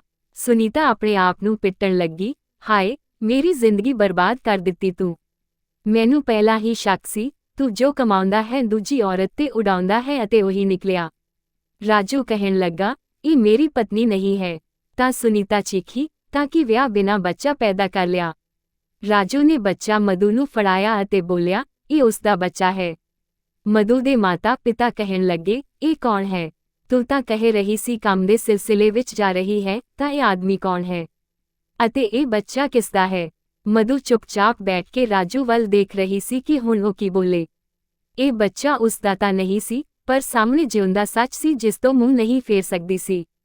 ਉਸਦੀ ਮਾਂ ਰੋਣ ਲੱਗੀ, ਦੱਸਦੀ ਕਿਉਂ ਨਹੀਂ ਇਹ ਬੱਚਾ ਕਿਸਦਾ ਹੈ? ਮਧੂ ਨੇ ਰਾਜੂ ਵੱਲ ਇਸ਼ਾਰਾ ਕਰਕੇ ਕਹਿ ਦਿੱਤਾ, ਇਹ ਉਸਦਾ ਬੱਚਾ ਹੈ। ਰਾਜੂ ਹੈਰਾਨੀ ਨਾਲ ਉਸ ਨੂੰ ਦੇਖਣ ਲੱਗਾ। ਉਹ ਤਾਂ ਸੋਚ ਰਿਹਾ ਸੀ ਕਿ ਮਧੂ ਸੱਚ ਦੱਸ ਕੇ ਉਸਦਾ ਜੀਅ ਬਚਾ ਲਵੇਗੀ, ਪਰ ਉਸਦੇ ਝੂਠ ਬੋਲਣ ਤੇ ਗੁੱਸੇ ਨਾਲ ਮਧੂ ਨੂੰ ਘੂਰਨ ਲੱਗਾ। ਇਹ ਕਿਉਂ ਝੂਠ ਬੋਲ ਰਹੀ ਹੈ? ਕਿਉਂ ਮੇਰੀ ਜਾਨ ਇਸ ਡਾਕਣ ਦੇ ਹੱਥੋਂ ਖਤਮ ਕਰਵਾਉਣਾ ਚਾਹੁੰਦੀ ਹੈ? ਮਧੂ ਬੋਲੀ, ਇਹ ਮੇਰਾ ਪਤੀ ਹੈ ਅਤੇ ਇਹ ਇਸੇ ਦਾ ਬੱਚਾ ਹੈ। ਰਾਜੂ ਚੀਖਿਆ, ਝੂਠ ਨਾ ਬੋਲ, ਸੱਚ ਦੱਸ ਦੇ, ਨਹੀਂ ਤਾਂ ਇਹ ਮੇਰੀ ਪਤਨੀ ਮੈਨੂੰ ਕੱਚਾ ਚੱਬ ਜਾਵੇਗੀ। ਪਰ ਮਧੂ ਬੋਲੀ, ਮੈਂ ਸੱਚ ਕਹਿ ਰਹੀ ਹਾਂ, ਇਹ ਇਸੇ ਦਾ ਬੱਚਾ ਹੈ। ਮਧੂ ਦੇ ਮਾਤਾ-ਪਿਤਾ ਬੋਲੇ, ਜੇ ਵਿਆਹ ਕਰਨਾ ਸੀ ਤਾਂ ਸਾਨੂੰ ਦੱਸ ਕੇ ਵੀ ਤਾਂ ਕਰ ਸਕਦੀ ਸੀ ਨਾ। ਮਧੂ ਨੇ ਕਿਹਾ, ਇਸੇ ਨੇ ਹੀ ਮੈਨੂੰ ਮਨਾ ਕੀਤਾ ਸੀ ਕਿ ਹੁਣੇ ਚੁੱਪਚਾਪ ਵਿਆਹ ਕਰ ਲੈਂਦੇ ਹਾਂ, ਕਿਉਂਕਿ ਉਸਦੀ ਪਤਨੀ ਉਸ ਨੂੰ ਛੱਡੇਗੀ ਨਹੀਂ। ਰਾਜੂ ਦੀ ਪਤਨੀ ਸੁਨੀਤਾ ਨੇ ਉਸ ਦਾ ਗਰਬੜ ਫੜ ਲਿਆ ਅਤੇ ਬੋਲੀ, ਕਮੀਨੇ, ਮੈਨੂੰ ਪਹਿਲਾਂ ਤੋਂ ਹੀ ਤੇਰੇ ਤੇ ਸ਼ੱਕ ਸੀ। ਰਾਤ ਭਰ ਇਸ ਔਰਤ ਨਾਲ ਮੂੰਹ ਕਾਲਾ ਕਰ ਰਿਹਾ ਸੀ ਅਤੇ ਫਿਰ ਵਿਆਹ ਵੀ ਕਰ ਲਿਆ। ਮੇਰੇ ਨਾਲ ਝੂਠ ਬੋਲਿਆ ਕਿ ਤੇਰੀ ਕਮਾਈ ਘੱਟ ਹੈ ਅਤੇ ਐਸ਼ ਇਸ ਔਰਤ ਨਾਲ ਕਰ ਰਿਹਾ ਸੀ। ਰਾਜੂ ਤਾਂ ਵਿਚਾਰਾ ਆਪਣੇ ਵਾਲ ਹੀ ਤੋੜਨ ਲਈ ਤਿਆਰ ਸੀ। ਉਹ ਬਹੁਤ ਬੁਰੀ ਤਰ੍ਹਾਂ ਫਸ ਚੁੱਕਿਆ ਸੀ। ਜੋ ਰੋਣਾ ਧੋਣਾ ਅਤੇ ਤਮਾਸ਼ਾ ਹੋਣਾ ਸੀ ਉਹ ਹੋ ਚੁੱਕਿਆ ਸੀ। ਸੁਨੀਤਾ ਵੀ ਕੋਈ ਅਮੀਰ ਘਰ ਤੋਂ ਨਹੀਂ ਸੀ ਆਉਂਦੀ ਕਿ ਉਹ ਰਾਜੂ ਨੂੰ ਤਲਾਕ ਦੇ ਕੇ ਆਪਣੇ ਬੱਚਿਆਂ ਨੂੰ ਕਿਤੇ ਹੋਰ ਜਗ੍ਹਾ ਰੱਖ ਸਕੇ। ਉਸ ਕੋਲ ਵੀ ਕੋਈ ਦੂਜਾ ਸਹਾਰਾ ਨਹੀਂ ਸੀ ਅਤੇ ਬਸ ਇਸ ਲਈ ਮਜਬੂਰੀ ਵਿੱਚ ਸੁਨੀਤਾ ਨੇ ਇਹ ਸਭ ਮੰਨ ਲਿਆ। ਮਧੂ ਅਤੇ ਰਾਜੂ ਆਪਣੇ ਘਰ ਵਾਪਸ ਮੁੜੇ, ਪਰ ਸੁਨੀਤਾ ਨੇ ਅਲੱਗ ਕਮਰੇ ਵਿੱਚ ਮਧੂ ਨੂੰ ਰੋਕ ਲਿਆ। ਉਸਨੇ ਰਾਜੂ ਨੂੰ ਕਿਹਾ, ਖਬਰਦਾਰ ਜੇ ਤੂੰ ਉਸ ਔਰਤ ਕੋਲ ਗਿਆ, ਇੱਥੇ ਰਹੇ ਮੇਰੇ ਕੋਲ। ਰਾਜੂ ਕਹਿਣ ਲੱਗਾ, ਸੁਨੀਤਾ, ਮੈਂ ਸੱਚ ਕਹਿੰਦਾ ਹਾਂ ਇਹ ਕੁੜੀ ਮੇਰੀ ਪਤਨੀ ਨਹੀਂ ਹੈ। ਸੁਨੀਤਾ ਬੋਲੀ, ਹੁਣ ਜ਼ਿਆਦਾ ਝੂਠ ਨਾ ਬੋਲ। ਰਾਜੂ ਬੋਲਿਆ, ਤੇਰੇ ਸਿਰ ਦੀ ਸਹੁੰ। ਅਤੇ ਜਿਵੇਂ ਹੀ ਉਸਨੇ ਸੁਨੀਤਾ ਦੇ ਸਿਰ ਤੇ ਹੱਥ ਰੱਖਿਆ, ਸੁਨੀਤਾ ਨੇ ਸਿਰ ਝਟਕ ਦਿੱਤਾ। ਮੇਰੀਆਂ ਸਹੁੰਆਂ ਖਾਣ ਦੀ ਜ਼ਰੂਰਤ ਨਹੀਂ। ਕੀ ਚਾਹੁੰਦਾ ਹੈ? ਮੈਂ ਮਰ ਜਾਵਾਂ ਅਤੇ ਤੂੰ ਉਸ ਚੁੜੇਲ ਨਾਲ ਬਹੁਤ ਮਜ਼ੇ ਨਾਲ ਘੁੰਮ। ਰਾਤ ਦੇ ਲਗਭਗ 2 ਵਜੇ ਦਾ ਟਾਈਮ ਸੀ ਜਦੋਂ ਰਾਜੂ ਅਤੇ ਸੁਨੀਤਾ ਦੇ ਦਰਵਾਜ਼ੇ ਤੇ ਜ਼ੋਰ ਨਾਲ ਖੜਖੜਾਹਟ ਹੋਈ। ਦਰਵਾਜ਼ਾ ਸੁਨੀਤਾ ਨੇ ਖੋਲ੍ਹਿਆ ਤਾਂ ਸਾਹਮਣੇ ਮਧੂ ਖੜੀ ਸੀ। ਮਧੂ ਨੇ ਗੁੱਸੇ ਵਿੱਚ ਕਿਹਾ, ਹੋ ਗਿਆ ਤੇਰਾ ਸਮਾਂ ਪੂਰਾ, ਚੱਲ ਹੁਣ ਰਾਜੂ ਨੂੰ ਮੇਰੇ ਕਮਰੇ ਵਿੱਚ ਭੇਜ। ਹੁਣ ਮੇਰੀ ਵਾਰੀ ਹੈ। ਇਹ ਸੁਣ ਕੇ ਸੁਨੀਤਾ ਦੰਗ ਰਹਿ ਗਈ। ਉਹ ਕੁੜੀ ਬਹੁਤ ਤੇਜ਼ ਤਰਾਰ ਸੀ। ਬੋਲੀ, ਕੀ ਮਤਲਬ ਹੈ ਤੇਰਾ? ਮਧੂ ਨੇ ਕਿਹਾ, ਅੱਧੀ ਰਾਤ ਇਹ ਤੇਰੇ ਨਾਲ ਸੌਂਵੇਗਾ ਅਤੇ ਅੱਧੀ ਰਾਤ ਮੇਰੇ ਨਾਲ। ਹੁਣ ਤੂੰ ਉਸਨੂੰ ਚੰਗੀ ਤਰ੍ਹਾਂ ਭੇਜੇਂਗੀ ਜਾਂ ਫਿਰ ਮੈਂ ਖਿੱਚਾਂ ਤੇਰੀ ਚੋਟੀ। ਆਵਾਜ਼ ਸੁਣ ਕੇ ਰਾਜੂ ਦੀ ਵੀ ਅੱਖ ਖੁੱਲ ਗਈ। ਉਹ ਉੱਠ ਕੇ ਦਰਵਾਜ਼ੇ ਤੱਕ ਆਇਆ ਤਾਂ ਦੋਵਾਂ ਵਿੱਚ ਝਗੜਾ ਚੱਲ ਰਿਹਾ ਸੀ। ਰਾਜੂ ਬੋਲਿਆ, ਕੀ ਤਮਾਸ਼ਾ ਬਣਾ ਰੱਖਿਆ ਹੈ? ਮਧੂ ਨੇ ਕਿਹਾ, ਚੱਲ ਮੇਰੇ ਕਮਰੇ ਵਿੱਚ, ਮੈਂ ਦੇਖਦੀ ਹਾਂ ਇਹ ਤੈਨੂੰ ਕਿਵੇਂ ਰੋਕਦੀ ਹੈ। ਇਹਨਾਂ ਕਹਿ ਕੇ ਮਧੂ ਨੇ ਰਾਜੂ ਦਾ ਹੱਥ ਫੜਿਆ ਅਤੇ ਉਸਨੂੰ ਆਪਣੇ ਕਮਰੇ ਵਿੱਚ ਲੈ ਜਾ ਕੇ ਬੰਦ ਕਰ ਦਿੱਤਾ। ਰਾਜੂ ਬੋਲਿਆ, ਪਾਗਲ ਔਰਤ, ਤੂੰ ਚੰਗੀ ਤਰ੍ਹਾਂ ਜਾਣਦੀ ਹੈ ਕਿ ਸਾਡਾ ਕੋਈ ਸੰਬੰਧ ਨਹੀਂ, ਫਿਰ ਵੀ ਕਿਉਂ ਤਮਾਸ਼ਾ ਕਰ ਰਹੀ ਹੈ। ਮਧੂ ਬੋਲੀ, ਤਮਾਸ਼ਾ ਤਾਂ ਤੂੰ ਮੇਰਾ ਬਣਾਇਆ ਹੈ। ਮੈਂ ਜਿਵੇਂ ਕਿਵੇਂ ਸਭ ਸੰਭਾਲ ਰਹੀ ਸੀ, ਘੱਟੋ ਘੱਟ ਦੁਨੀਆ ਦੇ ਸਾਹਮਣੇ ਮੇਰੀ ਇੱਜ਼ਤ ਤਾਂ ਸੀ। ਇਹ ਸਭ ਤੇਰੇ ਕਰਕੇ ਹੋਇਆ ਹੈ। ਜਾਂ ਤਾਂ ਤੂੰ ਮੈਨੂੰ ਉਹ ਪੈਸੇ ਦੇ ਜੋ ਤੂੰ ਤੈਅ ਕੀਤੇ ਸਨ ਅਤੇ ਇਸ ਬੱਚੇ ਤੋਂ ਮੇਰਾ ਜੀਅ ਛੁਡਾ। ਰਾਜੂ ਬੋਲਿਆ, ਮੈਂ ਕਿੱਥੋਂ ਦਿਆਂ, ਮੈਂ ਤਾਂ ਪਹਿਲਾਂ ਹੀ ਕੰਗਾਲ ਹਾਂ, ਜੌਨ ਮੇਰਾ ਫੋਨ ਵੀ ਨਹੀਂ ਚੁੱਕ ਰਿਹਾ। ਮਧੂ ਬੋਲੀ, ਠੀਕ ਹੈ, ਫਿਰ ਮੇਰੇ ਨਾਲ ਵਿਆਹ ਕਰ ਲੈ ਅਤੇ ਇਸ ਬੱਚੇ ਨੂੰ ਹੁਣ ਤੂੰ ਪਾਲ। ਮੈਂ ਨਹੀਂ ਪਾਲਾਂਗੀ। ਰਾਜੂ ਤਾਂ ਆਪਣਾ ਸਿਰ ਫੜ ਕੇ ਬੈਠ ਗਿਆ। ਉਸਨੂੰ ਸਮਝ ਹੀ ਨਹੀਂ ਆ ਰਹੀ ਸੀ ਕਿ ਉਹ ਹੁਣ ਇਸ ਮੁਸੀਬਤ ਵਿੱਚੋਂ ਕਿਵੇਂ ਨਿਕਲੇ। ਪਹਿਲਾਂ ਹੀ 2 ਬੱਚਿਆਂ ਨੂੰ ਪਾਲਣਾ ਉਸ ਦੇ ਲਈ ਬਹੁਤ ਮੁਸ਼ਕਿਲ ਹੋ ਰਿਹਾ ਸੀ ਅਤੇ ਜੇ ਉਹ ਇਹ ਫੈਸਲਾ ਕਰਦਾ ਹੈ ਤਾਂ ਫਿਰ ਤੀਜੇ ਬੱਚੇ ਨੂੰ ਕਿਵੇਂ ਪਾਲੇਗਾ। 2 ਬੱਚੇ ਉਸਦੇ ਆਪਣੇ ਅਤੇ ਇੱਕ ਉਸ ਅੰਗਰੇਜ਼ ਦਾ ਜਿਸ ਦੀ ਸ਼ਕਲ ਨਾ ਤਾਂ ਮਧੂ ਨਾਲ ਮਿਲਦੀ ਸੀ ਅਤੇ ਨਾ ਰਾਜੂ ਨਾਲ।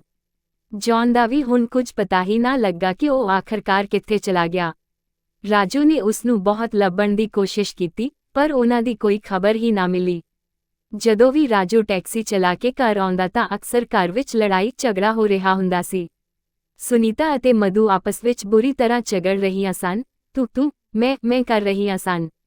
ਰਾਜੂ ਨੂੰ ਆਪਣੇ ਕੀਤੇ ਇਸ ਲਾਲਚ ਦੇ ਫੈਸਲੇ ਤੇ ਬਹੁਤ ਹੀ ਅਫਸੋਸ ਹੋਣ ਲੱਗਾ ਸੀ। ਉਹ ਸਮਝ ਗਿਆ ਸੀ ਕਿ ਕਦੇ ਵੀ ਕਿਸੇ ਵਿਦੇਸ਼ੀ ਤੇ ਭਰੋਸਾ ਨਹੀਂ ਕਰਨਾ ਚਾਹੀਦਾ ਅਤੇ ਇਸ ਤਰ੍ਹਾਂ ਕਿਸੇ ਹੋਰ ਦਾ ਬੱਚਾ ਪੈਦਾ ਕਰਨਾ ਵੀ ਬਹੁਤ ਗਲਤ ਹੈ। ਅਜਿਹਾ ਕੋਈ ਕੰਮ ਵੀ ਪੈਸਿਆਂ ਲਈ ਬਿਲਕੁਲ ਨਹੀਂ ਕਰਨਾ ਚਾਹੀਦਾ। ਲਾਲਚ ਦੇ ਚੱਕਰ ਵਿੱਚ ਆ ਕੇ ਉਸਨੇ ਨਾ ਸਿਰਫ ਮਧੂ ਦੀ ਬਲਕਿ ਆਪਣੀ ਜ਼ਿੰਦਗੀ ਵੀ ਬਰਬਾਦ ਕਰ ਦਿੱਤੀ ਸੀ ਅਤੇ ਜੋ ਕੁਝ ਥੋੜਾ ਬਹੁਤ ਸਕੂਨ ਉਸਦੀ ਜ਼ਿੰਦਗੀ ਵਿੱਚ ਸੀ ਉਹ ਵੀ ਹੁਣ ਪੂਰੀ ਤਰ੍ਹਾਂ ਖਤਮ ਹੋ ਗਿਆ ਸੀ। ਹੁਣ ਉਸਦੀ ਹਾਲਤ ਬਿਲਕੁਲ ਅਜਿਹੀ ਸੀ, ਧੋਬੀ ਦਾ ਕੁੱਤਾ ਨਾ ਘਰ ਦਾ ਨਾ ਕਾਟਦਾ। ਨਾ ਤਾਂ ਉਸਨੂੰ ਘਰ ਦੇ ਬਾਹਰ ਚੈਨ ਮਿਲਦਾ ਸੀ ਅਤੇ ਘਰ ਵਿੱਚ ਆਉਂਦਿਆਂ ਹੀ ਤਾਂ ਜ਼ਿਆਦਾ ਮੁਸੀਬਤਾਂ ਦਿਖਾਈ ਦਿੰਦੀਆਂ ਸਨ। ਮਧੂ ਤਾਂ ਜਿਵੇਂ ਪੂਰੀ ਤਰ੍ਹਾਂ ਰਾਜੂ ਤੋਂ ਬਦਲਾ ਲੈ ਰਹੀ ਸੀ, ਕਿਉਂਕਿ ਉਸਦੀ ਜ਼ਿੰਦਗੀ ਖਰਾਬ ਹੋਣ ਦਾ ਕਾਰਨ ਉਹ ਪੂਰੀ ਤਰ੍ਹਾਂ ਰਾਜੂ ਨੂੰ ਹੀ ਮੰਨਦੀ ਸੀ। ਉਹ ਲਗਾਤਾਰ ਰਾਜੂ ਤੇ ਦਬਾਅ ਬਣਾ ਰਹੀ ਸੀ ਕਿ ਉਹ ਉਸ ਦੇ ਨਾਲ ਵਿਆਹ ਕਰੇ, ਨਹੀਂ ਤਾਂ ਉਹ ਉਸ ਦਾ ਜਿਉਣਾ ਹੋਰ ਮੁਸ਼ਕਿਲ ਕਰ ਦੇਵੇਗੀ। ਆਖਰਕਾਰ ਅੱਕ ਕੇ ਰਾਜੂ ਨੇ ਫੈਸਲਾ ਕਰ ਲਿਆ ਕਿ ਉਹ ਮਧੂ ਨਾਲ ਹੁਣ ਵਿਆਹ ਕਰ ਲਵੇਗਾ। ਸੁਨੀਤਾ ਵੀ ਮਜਬੂਰੀ ਵਿੱਚ ਕਿਤੇ ਨਾ ਕਿਤੇ ਇਹ ਸਭ ਚੁੱਪਚਾਪ ਮੰਨ ਰਹੀ ਸੀ, ਕਿਉਂਕਿ ਉਹ ਵੀ ਰੋਜ਼-ਰੋਜ਼ ਦੇ ਲੜਾਈ ਝਗੜੇ ਤੋਂ ਬਹੁਤ ਦੁਖੀ ਹੋ ਚੁੱਕੀ ਸੀ। ਅਗਲੇ ਹੀ ਦਿਨ ਉਹ ਦੋਵਾਂ ਨੇ ਇੱਕ ਮੰਦਰ ਵਿੱਚ ਵਿਆਹ ਕਰਨ ਦਾ ਫੈਸਲਾ ਕੀਤਾ ਅਤੇ ਜਿਵੇਂ ਹੀ ਸਵੇਰ ਹੋਈ, ਉਹ ਸਾਰੀ ਤਿਆਰੀ ਨਾਲ ਘਰੋਂ ਬਾਹਰ ਨਿਕਲੇ। ਉੱਥੇ ਹੀ ਇੱਕ ਵੱਡੀ ਗੱਡੀ ਆ ਕੇ ਉਹਨਾਂ ਦੇ ਘਰ ਦੇ ਸਾਹਮਣੇ ਖੜੀ ਹੋ ਗਈ। ਉਸ ਗੱਡੀ ਵਿੱਚੋਂ ਜੋ ਲੋਕ ਉਤਰੇ ਉਹਨਾਂ ਨੂੰ ਦੇਖਦੇ ਹੀ ਰਾਜੂ ਅਤੇ ਮਧੂ ਦੋਵਾਂ ਦੀਆਂ ਅੱਖਾਂ ਫਟੀਆਂ ਰਹਿ ਗਈਆਂ ਅਤੇ ਥੋੜੇ ਹੀ ਪਲਾਂ ਵਿੱਚ ਉਹਨਾਂ ਦੀਆਂ ਅੱਖਾਂ ਵਿੱਚ ਗੁੱਸਾ ਉਤਰ ਆਇਆ, ਕਿਉਂਕਿ ਸਾਹਮਣੇ ਜੌਨ ਅਤੇ ਉਸਦੀ ਪਤਨੀ ਖੜੇ ਸਨ। ਰਾਜੂ ਤਾਂ ਜਿਵੇਂ ਆਪਣਾ ਕਾਬੂ ਹੀ ਖੋ ਬੈਠਾ ਸੀ। ਉਹ ਤੁਰੰਤ ਦੌੜ ਕੇ ਜੌਨ ਕੋਲ ਗਿਆ ਅਤੇ ਉਸਦਾ ਗਰਬੜ ਫੜ ਕੇ ਉਲਟੀਆਂ ਸਿੱਧੀਆਂ ਗੱਲਾਂ ਉਸਨੂੰ ਸੁਣਾਉਣ ਲੱਗਾ। ਮਧੂ ਵੀ ਤੁਰੰਤ ਅੱਗੇ ਵਧੀ ਅਤੇ ਪਤਾ ਨਹੀਂ ਕੀ ਉਹਨਾਂ ਲੋਕਾਂ ਨੂੰ ਕਹਿ ਦਿੱਤਾ। ਉਦੋਂ ਸੁਨੀਤਾ ਉਹਨਾਂ ਕੋਲ ਪਹੁੰਚੀ ਅਤੇ ਕਹਿਣ ਲੱਗੀ ਕਿ ਇਹ ਸਭ ਕੀ ਹੋ ਰਿਹਾ ਹੈ। ਆਖਰਕਾਰ ਇਹ ਲੋਕ ਕੌਣ ਹਨ? ਰਾਜੂ ਕਹਿਣ ਲੱਗਾ, ਮੈਂ ਤੈਨੂੰ ਕਹਿ ਰਿਹਾ ਸੀ ਨਾ ਕਿ ਇਹ ਮੇਰੀ ਪਤਨੀ ਨਹੀਂ ਹੈ ਅਤੇ ਨਾ ਹੀ ਇਹ ਮੇਰਾ ਬੱਚਾ ਹੈ। ਦੇਖ, ਇਹ ਜੋ ਆਦਮੀ ਖੜਾ ਹੈ ਨਾ, ਉਹੀ ਅਸਲ ਵਿੱਚ ਇਸ ਬੱਚੇ ਦਾ ਅਸਲੀ ਬਾਪ ਹੈ, ਪਰ ਤੈਨੂੰ ਤਾਂ ਮੇਰੇ ਤੇ ਵਿਸ਼ਵਾਸ ਹੀ ਨਹੀਂ ਸੀ। ਰਾਜੂ ਨੇ ਕਿਹਾ ਕਿ ਤੁਸੀਂ ਲੋਕ ਆਖਰਕਾਰ ਕਿੱਥੇ ਚਲੇ ਗਏ ਸੀ? ਨਾ ਤਾਂ ਤੁਸੀਂ ਸਾਡਾ ਫੋਨ ਚੁੱਕ ਰਹੇ ਸੀ ਅਤੇ ਨਾ ਮੇਰਾ ਤੁਹਾਡੇ ਨਾਲ ਕੋਈ ਸੰਪਰਕ ਹੋ ਰਿਹਾ ਸੀ। ਜੌਨ ਨੇ ਉਹਨਾਂ ਲੋਕਾਂ ਨੂੰ ਸ਼ਾਂਤੀ ਨਾਲ ਘਰ ਵਿੱਚ ਬਿਠਾਇਆ ਅਤੇ ਰਾਜੂ ਨੂੰ ਕਿਹਾ ਕਿ ਇੱਕ ਵਾਰ ਸਾਡੇ ਦੋਵਾਂ ਦੀ ਹਾਲਤ ਤਾਂ ਦੇਖੋ। ਜਦੋਂ ਉਹਨਾਂ ਦਾ ਗੁੱਸਾ ਥੋੜਾ ਸ਼ਾਂਤ ਹੋਇਆ ਅਤੇ ਧਿਆਨ ਨਾਲ ਜੌਨ ਨੇ ਆਪਣੀ ਪਤਨੀ ਨੂੰ ਦਿਖਾਇਆ ਤਾਂ ਉਹਨਾਂ ਨੂੰ ਕੁਝ ਗੱਲ ਸਮਝ ਵਿੱਚ ਆਉਣ ਲੱਗੀ। ਅਸਲ ਵਿੱਚ ਉਹ ਦੋਵਾਂ ਦੇ ਕਈ ਸੱਟਾਂ ਦੇ ਨਿਸ਼ਾਨ ਦਿਖਾਈ ਦੇ ਰਹੇ ਸਨ ਅਤੇ ਹਾਲੇ ਵੀ ਉਹਨਾਂ ਦੇ ਪੱਟੀਆਂ ਬੰਨੀਆਂ ਹੋਈਆਂ ਸਨ। ਜੌਨ ਕਹਿਣ ਲੱਗਾ, ਸਾਡਾ ਇੱਕ ਬਹੁਤ ਹੀ ਭਿਆਨਕ ਐਕਸੀਡੈਂਟ ਹੋ ਗਿਆ ਸੀ, ਜਿਸ ਕਾਰਨ ਅਸੀਂ ਪਿਛਲੇ ਕਈ ਮਹੀਨਿਆਂ ਤੋਂ ਹਸਪਤਾਲ ਵਿੱਚ ਹੀ ਐਡਮਿਟ ਸਨ ਅਤੇ ਉੱਥੇ ਸਾਡਾ ਇਲਾਜ ਚੱਲ ਰਿਹਾ ਸੀ। ਅਸੀਂ ਕਿਸੇ ਨਾਲ ਕੋਈ ਵੀ ਸੰਪਰਕ ਨਹੀਂ ਕਰ ਸਕਦੇ ਸੀ। ਮੇਰੀ ਪਤਨੀ ਨੂੰ ਥੋੜੀ ਘੱਟ ਸੱਟਾਂ ਆਈਆਂ ਸਨ, ਪਰ ਮੇਰੇ ਸਿਰ ਤੇ ਗੰਭੀਰ ਸੱਟ ਲੱਗਣ ਕਾਰਨ ਮੈਂ ਕਈ ਦਿਨਾਂ ਤੱਕ ਤਾਂ ਹਸਪਤਾਲ ਵਿੱਚ ਹੀ ਬੇਹੋਸ਼ ਪਿਆ ਰਿਹਾ ਅਤੇ ਮੇਰੀ ਪਤਨੀ ਇਲਾਜ ਦੀ ਖਾਤਰ ਇੱਧਰ-ਉੱਧਰ ਦੌੜਦੀ ਭੱਜਦੀ ਰਹੀ। ਇੰਨੀ ਵੱਡੀ ਮੁਸੀਬਤ ਸਿਰ ਤੇ ਅਚਾਨਕ ਆ ਜਾਣ ਕਾਰਨ ਅਸੀਂ ਆਪਣੇ ਬੱਚੇ ਅਤੇ ਤੁਹਾਡੇ ਲੋਕਾਂ ਬਾਰੇ ਤਾਂ ਜਿਵੇਂ ਪੂਰੀ ਤਰ੍ਹਾਂ ਭੁੱਲ ਹੀ ਗਏ ਸੀ, ਕਿਉਂਕਿ ਉਸ ਵੇਲੇ ਸਾਡੀ ਜਾਨ ਤੇ ਬਣੀ ਹੋਈ ਸੀ। ਮੇਰੀ ਪਤਨੀ ਉਸ ਦੌਰਾਨ ਸਭ ਕੁਝ ਇਕੱਲੇ ਹੀ ਸੰਭਾਲ ਰਹੀ ਸੀ ਅਤੇ ਮੇਰੀ ਤਬੀਅਤ ਵਿੱਚ ਕੋਈ ਸੁਧਾਰ ਵੀ ਨਹੀਂ ਸੀ ਦਿਖਾਈ ਦੇ ਰਿਹਾ, ਇਸ ਲਈ ਉਸ ਦਾ ਸਾਰਾ ਧਿਆਨ ਸਿਰਫ ਅਤੇ ਸਿਰਫ ਮੈਨੂੰ ਠੀਕ ਕਰਨ ਵਿੱਚ ਹੀ ਲੱਗਿਆ ਹੋਇਆ ਸੀ। ਸਾਡੇ ਘਰ ਵੀ ਕੋਈ ਨਹੀਂ ਹੈ ਜੋ ਅਜਿਹੀ ਮੁਸੀਬਤ ਦੇ ਸਮੇਂ ਸਾਡਾ ਸਾਥ ਦੇਵੇ। ਸਭ ਕੁਝ ਮੇਰੀ ਪਤਨੀ ਨੂੰ ਇਕੱਲੇ ਹੀ ਹੈਂਡਲ ਕਰਨਾ ਪਿਆ ਅਤੇ ਹੁਣ ਜਦੋਂ ਅਸੀਂ ਥੋੜੇ ਠੀਕ ਹੋਏ ਹਾਂ ਤਾਂ ਸਾਨੂੰ ਤੁਰੰਤ ਸਾਡੇ ਬੱਚੇ ਅਤੇ ਤੁਹਾਡੇ ਲੋਕਾਂ ਦੀ ਯਾਦ ਆਈ ਅਤੇ ਸਿੱਧੀ ਪਹਿਲੀ ਫਲਾਈਟ ਫੜ ਕੇ ਅਸੀਂ ਇੱਥੇ ਆ ਗਏ ਕਿਉਂਕਿ ਸਾਨੂੰ ਪਤਾ ਸੀ ਕਿ ਤੁਸੀਂ ਲੋਕ ਹੁਣ ਤੱਕ ਬਹੁਤ ਜ਼ਿਆਦਾ ਪਰੇਸ਼ਾਨ ਹੋ ਚੁੱਕੇ ਹੋਵੋਗੇ। ਉਹ ਦੋਵਾਂ ਦੀ ਇਹ ਗੱਲ ਸੁਣ ਕੇ ਰਾਜੂ ਅਤੇ ਮਧੂ ਨੇ ਚੈਨ ਦੀ ਰਾਤ ਲਈ। ਸੁਨੀਤਾ ਨੂੰ ਤਾਂ ਹਾਲੇ ਵੀ ਵਿਸ਼ਵਾਸ ਨਹੀਂ ਸੀ ਹੋ ਰਿਹਾ ਕਿ ਇਹ ਸਭ ਕੀ ਹੋ ਰਿਹਾ ਹੈ। ਰਾਜੂ ਨੇ ਤੁਰੰਤ ਮਧੂ ਦੇ ਮਾਤਾ-ਪਿਤਾ ਅਤੇ ਉਸਦੀਆਂ ਭੈਣਾਂ ਨੂੰ ਵੀ ਘਰ ਬੁਲਾ ਲਿਆ ਅਤੇ ਉਹਨਾਂ ਨੂੰ ਵੀ ਵਿਸਥਾਰ ਨਾਲ ਸਭ ਦੱਸਿਆ। ਰਾਜੂ ਨੇ ਕਿਹਾ ਕਿ ਤੁਹਾਡੀ ਧੀ ਦਾ ਇਹ ਬੱਚਾ ਜ਼ਰੂਰ ਹੈ ਪਰ ਇਹ ਕੋਈ ਵੀ ਗੰਦੇ ਮੰਦੇ ਤਰੀਕੇ ਨਾਲ ਨਹੀਂ ਹੈ। ਅਤੇ ਫਿਰ ਰਾਜੂ ਨੇ ਉਹਨਾਂ ਨੂੰ ਸਰੋਗੇਸੀ ਬਾਰੇ ਸਭ ਚੰਗੀ ਤਰ੍ਹਾਂ ਸਮਝਾਇਆ। ਉਹਨਾਂ ਲੋਕਾਂ ਨੂੰ ਵੀ ਵਿਸ਼ਵਾਸ ਨਹੀਂ ਸੀ ਹੋ ਰਿਹਾ ਕਿ ਸਾਇੰਸ ਨੇ ਇੰਨੀ ਤਰੱਕੀ ਕਰ ਲਈ ਹੈ ਕਿ ਇੰਜ ਵੀ ਕੋਈ ਆਦਮੀ ਸੰਤਾਨ ਪ੍ਰਾਪਤ ਕਰ ਸਕਦਾ ਹੈ, ਪਰ ਇਹ ਸੱਚ ਸੀ ਅਤੇ ਇਸ ਨੂੰ ਝੁਠਲਾਇਆ ਨਹੀਂ ਜਾ ਸਕਦਾ ਸੀ। ਜੌਨ ਅਤੇ ਉਸਦੀ ਪਤਨੀ ਨੇ ਬਾਕੀ ਦੇ ਜਿੰਨੇ ਪੈਸੇ ਬਚੇ ਸਨ ਉਹ ਸਾਰੇ ਰਾਜੂ ਅਤੇ ਮਧੂ ਨੂੰ ਦੇ ਦਿੱਤੇ ਅਤੇ ਫਿਰ ਉਹ ਹੱਸਦੇ ਖੁਸ਼ੀ ਆਪਣਾ ਬੱਚਾ ਆਪਣੇ ਨਾਲ ਲੈ ਕੇ ਚਲੇ ਗਏ। ਇਹ ਸਭ ਤੋਂ ਬਾਅਦ ਰਾਜੂ ਅਤੇ ਮਧੂ ਦੋਵੇਂ ਹੀ ਕਹਿਣ ਲੱਗੇ ਕਿ ਅਸੀਂ ਜੋ ਵੀ ਕੀਤਾ ਬਹੁਤ ਗਲਤ ਸੀ। ਲਾਲਚ ਵਿੱਚ ਆ ਕੇ ਅਸੀਂ ਗਲਤ ਕੰਮ ਕੀਤਾ। ਅਸਲ ਵਿੱਚ ਸੱਚ ਤਾਂ ਇਹ ਹੈ ਕਿ ਅਜਿਹਾ ਕਦੇ ਵੀ ਨਹੀਂ ਕਰਨਾ ਚਾਹੀਦਾ ਅਤੇ ਅਸੀਂ ਕਸਮ ਖਾਂਦੇ ਹਾਂ ਕਿ ਅੱਗੇ ਅਸੀਂ ਅਜਿਹਾ ਕੁਝ ਵੀ ਨਹੀਂ ਕਰਾਂਗੇ। ਸੁਨੀਤਾ ਮਧੂ ਨੂੰ ਕਹਿਣ ਲੱਗੀ ਕਿ ਜੇ ਇਹ ਬੱਚਾ ਰਾਜੂ ਦਾ ਨਹੀਂ ਸੀ ਅਤੇ ਤੂੰ ਉਸਦੀ ਪਤਨੀ ਨਹੀਂ ਸੀ ਤਾਂ ਫਿਰ ਤੂੰ ਝੂਠ ਕਿਉਂ ਬੋਲਿਆ? ਮਧੂ ਬੋਲੀ, ਮੈਂ ਇਹ ਸਭ ਸਿਰਫ ਗੁੱਸੇ ਅਤੇ ਬਦਲਾ ਲੈਣ ਲਈ ਕੀਤਾ ਕਿਉਂਕਿ ਇਹ ਕੰਮ ਮੈਂ ਰਾਜੂ ਦੇ ਕਹਿਣ ਤੇ ਹੀ ਕਰ ਰਹੀ ਸੀ ਅਤੇ ਜਦੋਂ ਮੈਂ ਦੇਖਿਆ ਕਿ ਮੈਂ ਬੁਰੀ ਤਰ੍ਹਾਂ ਫਸ ਚੁੱਕੀ ਹਾਂ ਤਾਂ ਇਸ ਲਈ ਉਸ ਨੂੰ ਸਬਕ ਸਿਖਾਉਣ ਲਈ ਮੈਂ ਉਸ ਤੇ ਹੀ ਸਾਰੀਆਂ ਚੀਜ਼ਾਂ ਪਾ ਦਿੱਤੀਆਂ। ਇਹ ਸੁਣਦਿਆਂ ਹੀ ਸੁਨੀਤਾ ਦੀਆਂ ਅੱਖਾਂ ਵਿੱਚ ਹੰਝੂ ਆ ਗਏ। ਉਹ ਕਹਿਣ ਲੱਗੀ, ਇਸ ਦਾ ਮਤਲਬ ਮੇਰਾ ਰਾਜੂ ਮੇਰੇ ਨਾਲ ਵਫਾਦਾਰ ਹੈ। ਰਾਜੂ ਨੇ ਕਿਹਾ ਕਿ ਉਹੀ ਤਾਂ ਮੈਂ ਤੈਨੂੰ ਕਹਿ ਰਿਹਾ ਸੀ ਕਿ ਤੂੰ ਜਿਵੇਂ ਦੀ ਵੀ ਹੈ ਪਰ ਤੇਰੇ ਤੋਂ ਇਲਾਵਾ ਮੈਂ ਕਦੇ ਕਿਸੇ ਹੋਰ ਬਾਰੇ ਸੋਚਿਆ ਵੀ ਨਹੀਂ। ਇਹ ਸੁਣਦਿਆਂ ਹੀ ਸੁਨੀਤਾ ਤੁਰੰਤ ਰਾਜੂ ਦੇ ਗਲੇ ਲੱਗ ਗਈ ਅਤੇ ਉਸਦੀ ਮਾਫੀ ਮੰਗਣ ਲੱਗੀ। ਪਰ ਇੱਥੇ ਮਧੂ ਦੇ ਪਰਿਵਾਰ ਵਾਲੇ ਬਹੁਤ ਪਰੇਸ਼ਾਨ ਸਨ। ਉਹ ਕਹਿਣ ਲੱਗੇ, ਇਹ ਸਭ ਜੋ ਵੀ ਹੋਵੇ ਪਰ ਤੇਰੀ ਤਾਂ ਬਦਨਾਮੀ ਹੋ ਚੁੱਕੀ ਹੈ ਨਾ ਅਤੇ ਇਹ ਗੱਲ ਦੂਜਿਆਂ ਨੂੰ ਭਲਾ ਕਿਵੇਂ ਦੱਸੀ ਜਾ ਸਕਦੀ ਹੈ। ਤੂੰ ਭਾਵੇਂ ਮੇਰੇ ਇਲਾਜ ਦੀ ਖਾਤਰ ਇਹ ਸਭ ਕੀਤਾ ਹੈ ਪਰ ਸਮਾਜ ਤਾਂ ਅਜਿਹੀਆਂ ਗੱਲਾਂ ਨੂੰ ਨਹੀਂ ਮੰਨਦਾ ਨਾ। ਮਧੂ ਕਹਿਣ ਲੱਗੀ, ਬਾਬਾ ਇਹਨੇ ਪੈਸਿਆਂ ਨਾਲ ਹੁਣ ਅਸੀਂ ਇੱਕ ਨਵੀਂ ਜ਼ਿੰਦਗੀ ਸ਼ੁਰੂ ਕਰਾਂਗੇ, ਇੱਕ ਨਵੀਂ ਪਛਾਣ ਨਾਲ। ਜਦੋਂ ਅਸੀਂ ਇਸ ਜਗ੍ਹਾ ਤੋਂ ਨਿਕਲ ਕੇ ਕਿਸੇ ਬਹੁਤ ਦੂਰ ਨਵੀਂ ਜਗ੍ਹਾ ਤੇ ਚਲੇ ਜਾਵਾਂਗੇ ਜਿੱਥੇ ਸਾਨੂੰ ਕੋਈ ਵੀ ਨਹੀਂ ਜਾਣਦਾ ਹੋਵੇਗਾ ਤਾਂ ਮੇਰੇ ਸਿਰ ਤੇ ਇਹ ਜੋ ਬਦਨਾਮੀ ਦਾ ਦਾਗ ਲੱਗਿਆ ਹੈ ਇਹ ਵੀ ਮਿਟ ਜਾਵੇਗਾ। ਮਧੂ ਦੇ ਪਰਿਵਾਰ ਵਾਲਿਆਂ ਨੂੰ ਉਸਦੀ ਇਹ ਗੱਲ ਬਿਲਕੁਲ ਠੀਕ ਲੱਗੀ ਅਤੇ ਮਧੂ ਨੇ ਅਗਲੇ ਹੀ ਦਿਨ ਉਹ ਸ਼ਹਿਰ ਛੱਡ ਦਿੱਤਾ। ਉੱਥੋਂ ਨਿਕਲ ਕੇ ਉਹ ਗੁਜਰਾਤ ਚਲੀ ਗਈ ਜਿੱਥੇ ਪਹੁੰਚ ਕੇ ਉਸਨੇ ਆਪਣਾ ਖੁਦ ਦਾ ਨਵਾਂ ਬੁਟੀਕ ਖੋਲ੍ਹਿਆ ਅਤੇ ਨਾਲ ਹੀ ਇੱਕ ਬਹੁਤ ਹੀ ਸੁੰਦਰ ਬੰਗਲਾ ਵੀ ਖਰੀਦ ਲਿਆ। ਉਸਦੇ ਪਰਿਵਾਰ ਵਾਲੇ ਪੈਸਿਆਂ ਦੀ ਚਮਕ ਦਮਕ ਵਿੱਚ ਪਿਛਲੇ ਮਾੜੇ ਅਤੀਤ ਨੂੰ ਪੂਰੀ ਤਰ੍ਹਾਂ ਭੁੱਲ ਗਏ ਅਤੇ ਇੱਕ ਸ਼ਾਨਦਾਰ ਜ਼ਿੰਦਗੀ ਜਿਉਣ ਲੱਗੇ। ਇੱਥੇ ਰਾਜੂ ਨੇ ਵੀ ਬਹੁਤ ਸਾਰੀਆਂ ਟੈਕਸੀਆਂ ਖਰੀਦ ਲਈਆਂ। ਹੁਣ ਉਹ ਟੈਕਸੀ ਚਲਾਉਂਦਾ ਨਹੀਂ ਸੀ ਬਲਕਿ ਡਰਾਈਵਰ ਰੱਖ ਕੇ ਆਪਣੀਆਂ ਖੁਦ ਦੀਆਂ ਟੈਕਸੀਆਂ ਨੂੰ ਉਹ ਚਲਾਉਂਦਾ ਸੀ ਜਿਸ ਨਾਲ ਉਸਨੂੰ ਕਿਰਾਏ ਦੇ ਪੈਸੇ ਵੀ ਮਿਲਦੇ ਸਨ ਅਤੇ ਟੈਕਸੀਆਂ ਵੀ ਉਸਦੀਆਂ ਖੁਦ ਦੀਆਂ ਹੀ ਸਨ। ਇਸ ਦੇ ਨਾਲ ਹੀ ਉਸਨੇ ਕੁਝ ਛੋਟੇ-ਮੋਟੇ ਕਾਰੋਬਾਰ ਦਾ ਕੰਮ ਵੀ ਸ਼ੁਰੂ ਕਰ ਦਿੱਤਾ ਜਿਸ ਨਾਲ ਉਸਨੂੰ ਜ਼ਿਆਦਾ ਚੰਗੀ ਕਮਾਈ ਹੋਣ ਲੱਗੀ। ਉਸਨੇ ਵੀ ਫਿਰ ਇੱਕ ਸੁੰਦਰ ਫਲੈਟ ਖਰੀਦ ਲਿਆ ਅਤੇ ਬਾਕੀ ਦੇ ਬਚੇ ਹੋਏ ਪੈਸੇ ਆਪਣੇ ਬੱਚਿਆਂ ਦੇ ਨਾਮ ਤੇ ਫਿਕਸ ਕਰ ਦਿੱਤੇ ਤਾਂ ਜੋ ਉਹਨਾਂ ਦੀ ਪੜ੍ਹਾਈ ਅਤੇ ਵਿਆਹ ਦਾ ਖਰਚ ਚੰਗੀ ਤਰ੍ਹਾਂ ਨਿਬੜ ਜਾਵੇ। ਸਾਰੀ ਕਹਾਣੀ ਦਾ ਪੰਜਾਬੀ ਵਿੱਚ ਇੱਕ ਲਾਈਨ ਵਿੱਚ ਸਭ ਤੋਂ ਵਧੀਆ ਅਨੁਵਾਦ।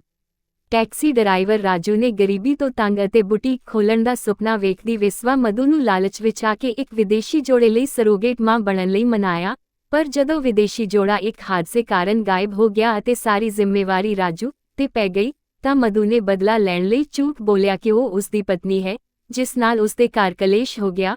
ਪਰ ਅੰਤ ਵਿੱਚ ਸੱਚ ਸਾਹਮਣੇ ਆਇਆ, ਵਿਦੇਸ਼ੀ ਜੋੜਾ ਵਾਪਸ ਆਇਆ, ਪੈਸੇ ਦੇ ਕੇ ਆਪਣਾ ਬੱਚਾ ਲੈ ਗਿਆ ਅਤੇ ਰਾਜੂ ਤੇ ਮਧੂ ਦੋਵਾਂ ਨੇ ਗਲਤੀ ਮੰਨ ਕੇ ਨਵੇਂ ਪੈਸਿਆਂ ਨਾਲ ਆਪਣੀਆਂ ਜ਼ਿੰਦਗੀਆਂ ਬਦਲੀਆਂ ਜਿੱਥੇ ਮਧੂ ਨੇ ਆਪਣਾ ਬੁਟੀਕ ਖੋਲ੍ਹਿਆ ਅਤੇ ਰਾਜੂ ਟੈਕਸੀ ਕਾਰੋਬਾਰੀ ਬਣ ਗਿਆ।